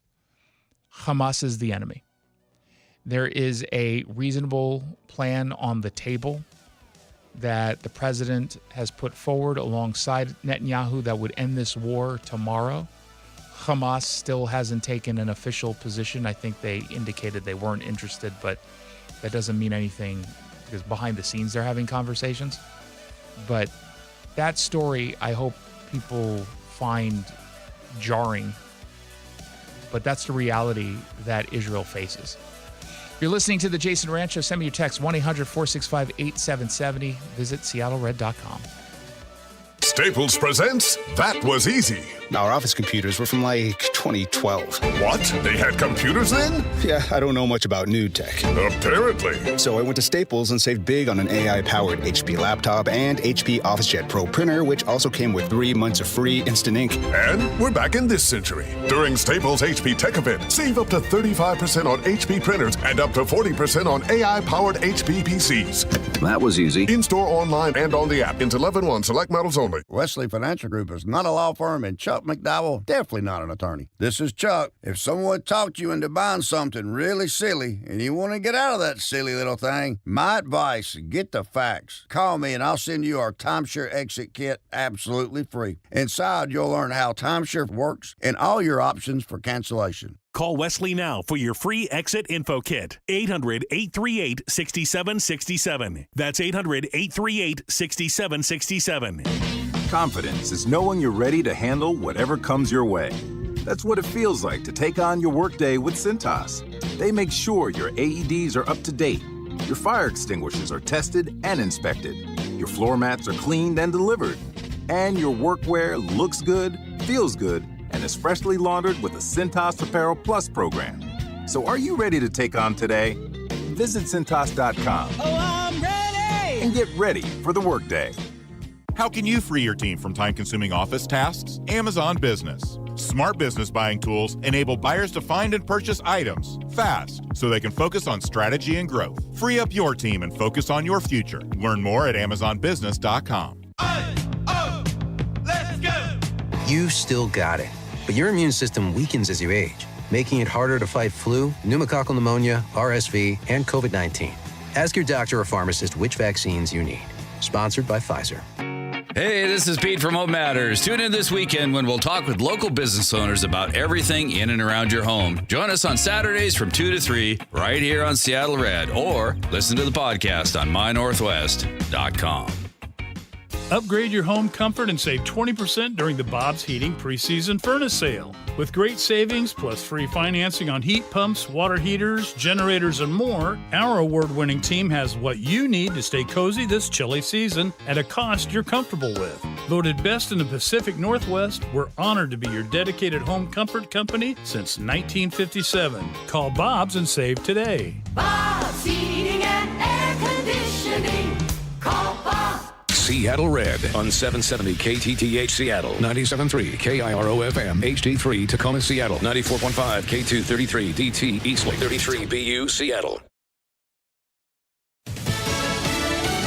A warning about mass layoffs. I'm Lisa Lacera, Fox News, as the government shutdown continues. Layoffs are expected in a matter of days across federal agencies. Vice President J.D. Vance says if the government shutdown drags on. We're going to have to save money in some places so the essential services don't get turned off in other places. But layoffs are unusual for a government shutdown. Federal workers are often furloughed, but return to work when government reopens. Democrats want Affordable Care Act tax credits extended as part of a spending bill, as well as repealing some health care provisions of the One Big Beautiful Bill. Republicans say that would undo safeguards that are preventing migrants in the country illegally from accessing health benefits. Fox's Jared Halpern at the White House. The Senate is expected to try again Friday to vote on a short-term funding plan. President Trump says he's giving Hamas 3 or 4 days to consider the 20-point proposal to end the war in Gaza, already agreed to by Israel and some Arab leaders. I can tell you that there are some very sensitive discussions that are taking place, but I certainly don't want to get ahead of any announcement at this podium. Press Secretary Caroline Leavitt, Israeli Prime Minister Benjamin Netanyahu warned Hamas that if they agree to the plan, then go back on it, Israel will finish the job in Gaza. Top administration officials travel to Memphis as federal law enforcement is sent to the city to crack down on crime. Attorney General Pam Bondi says the government's Safe Task Force in Memphis will get crime under control. Memphis has the highest violent murder rate in the entire country. Just this year alone, they've had 150 murders, and it's going to stop.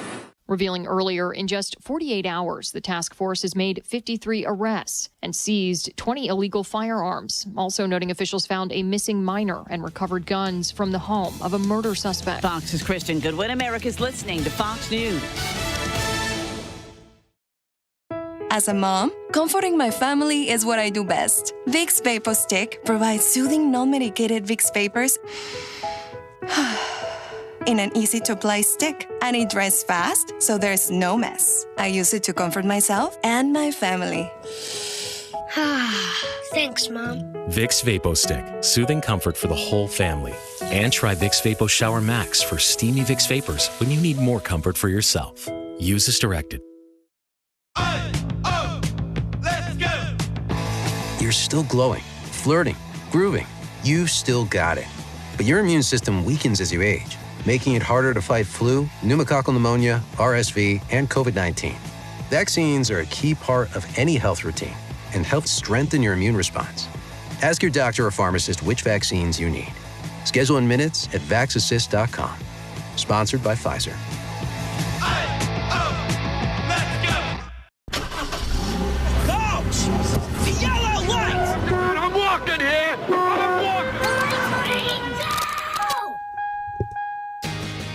Good afternoon and welcome to the Jason Rantz Show. We are here live on Seattle Red, streaming live at seattlered.com and the Seattle Red app.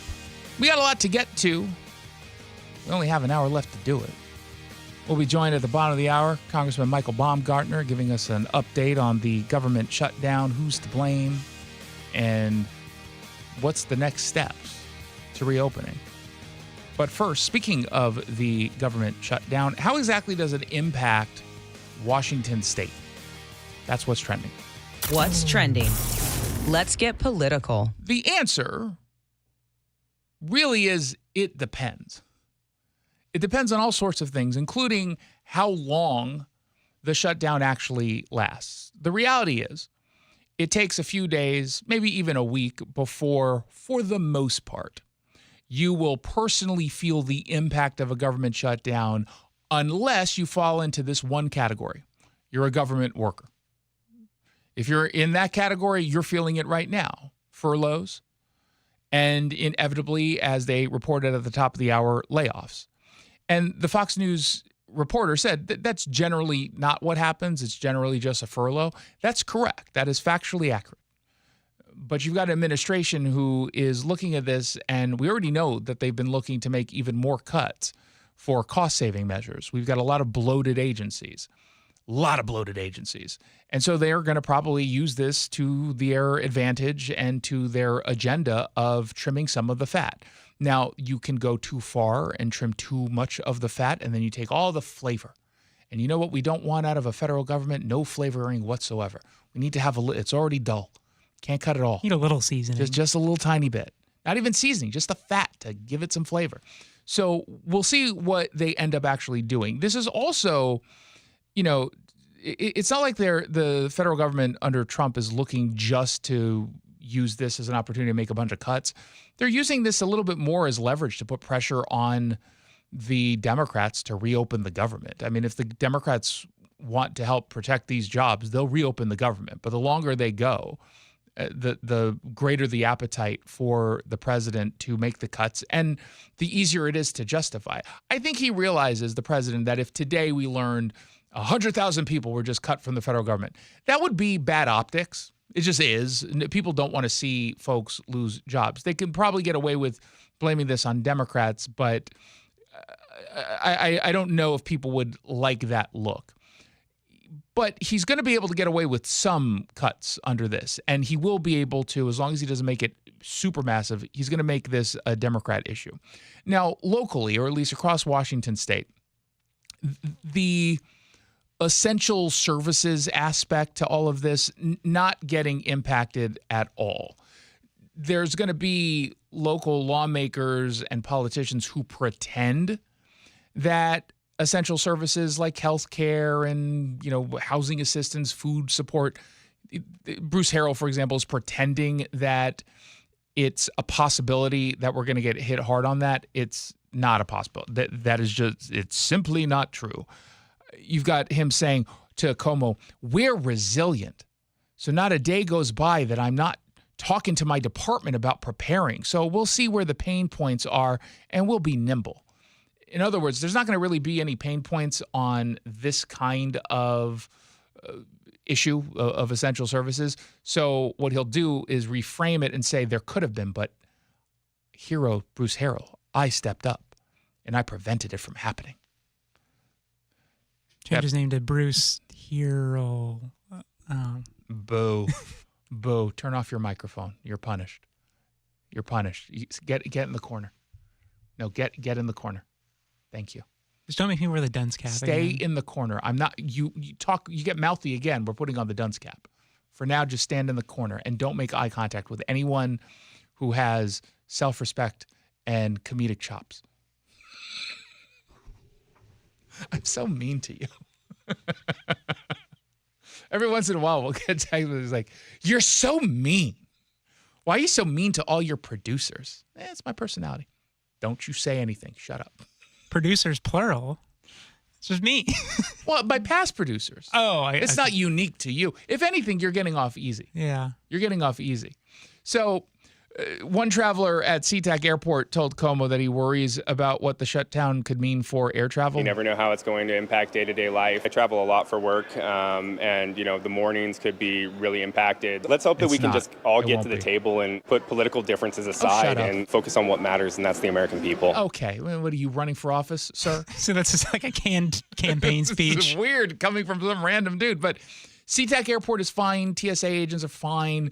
Air traffic controller, fine. You're not going to really feel anything at the airports unless, again, something happens that we're not anticipating.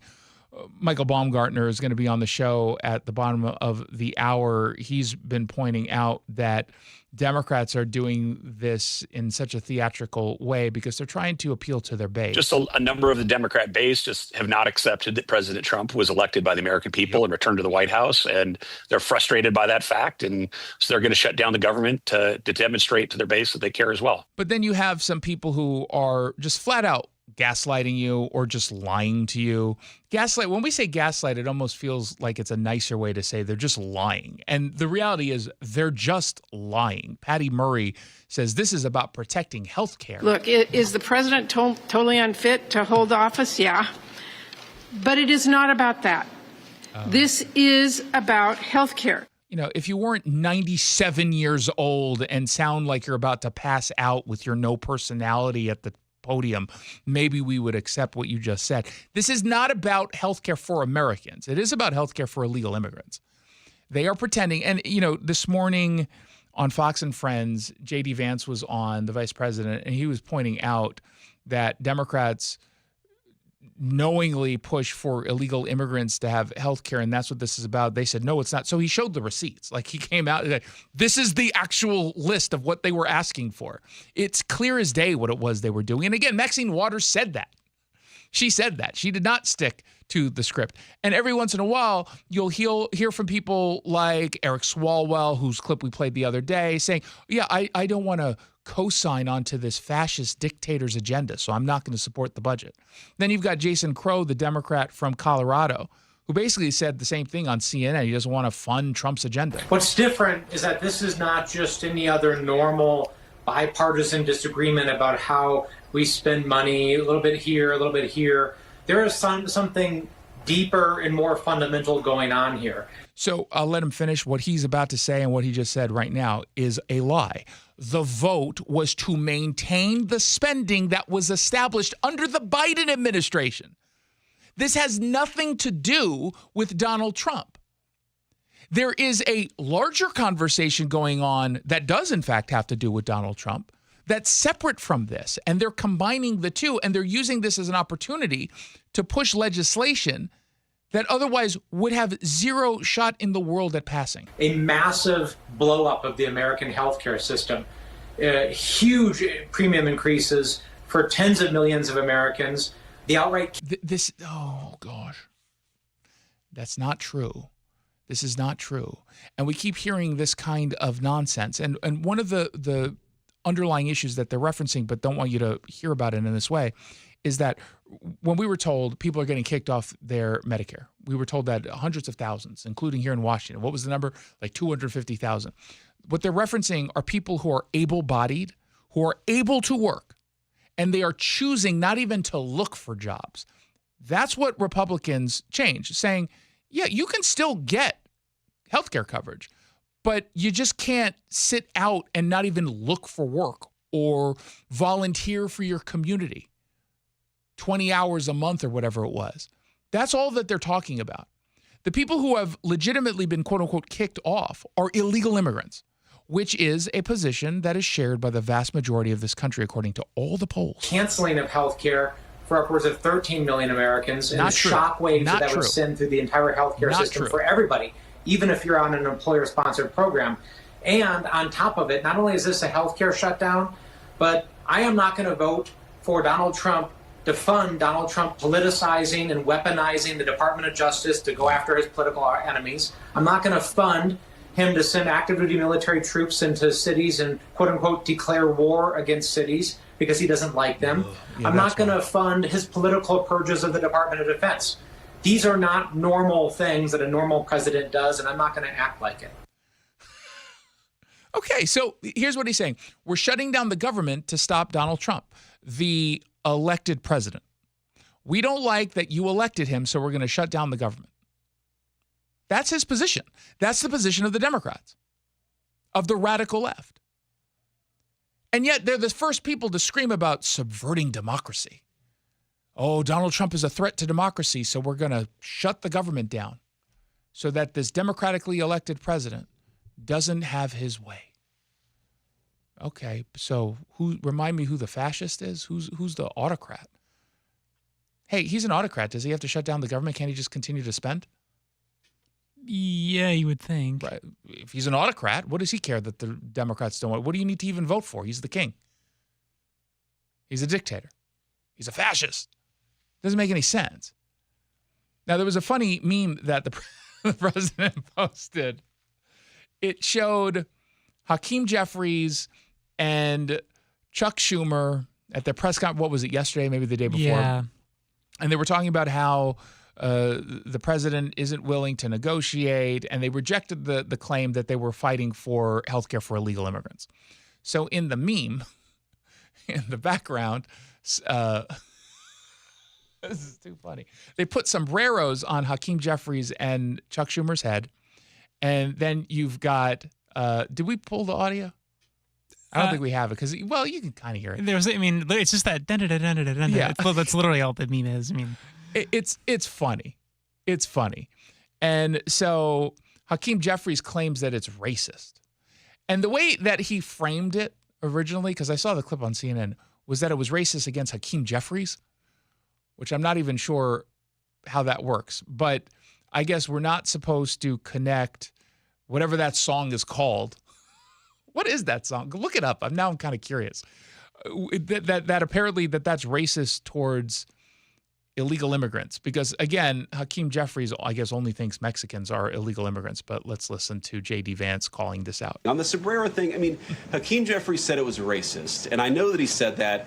And I honestly don't even know what that means. Like, is he a Mexican American that is offended by having a sombrero meme? I mean, I saw one of the major TV stations put the meme up and then say, this is AI generated. And he had like the curly animated mustache too. It's like, do you really not realize the American people recognize that he did not actually come to the White House wearing a sombrero? No, this entire time, I thought he joined a mariachi band. I thought he actually joined a mariachi band and played whatever that song is called. Could you Google just da-da-da-da-da-da-da-da? Are you able to Google it and find out the name of that song? I don't know if we're that advanced with AI yet, but I'll figure it out. And a black curly animation mustache. Like, give the country a little bit of credit. We're all trying to do a very important job for the American people. The President of the United States likes to have a little bit of fun when he's doing it, and I think that's okay. He says if Jeffries wants the sombrero memes to stop, he could just reopen the government. You can negotiate in good faith while also poking a little bit of fun at some of the absurdities of the Democrats' positions, and even, poking some fun at the absurdity of the Democrats themselves. I mean, I'll tell Hakeem Jeffries right now, I make this solemn promise to you that if you help us reopen the government, the sombrero memes will stop. And I've talked to the President of the United States about that. He should not have made that promise, because there's no way that Donald Trump stops this. It was too funny. It was legitimately funny. I just like the people who pretended that they were offended by it.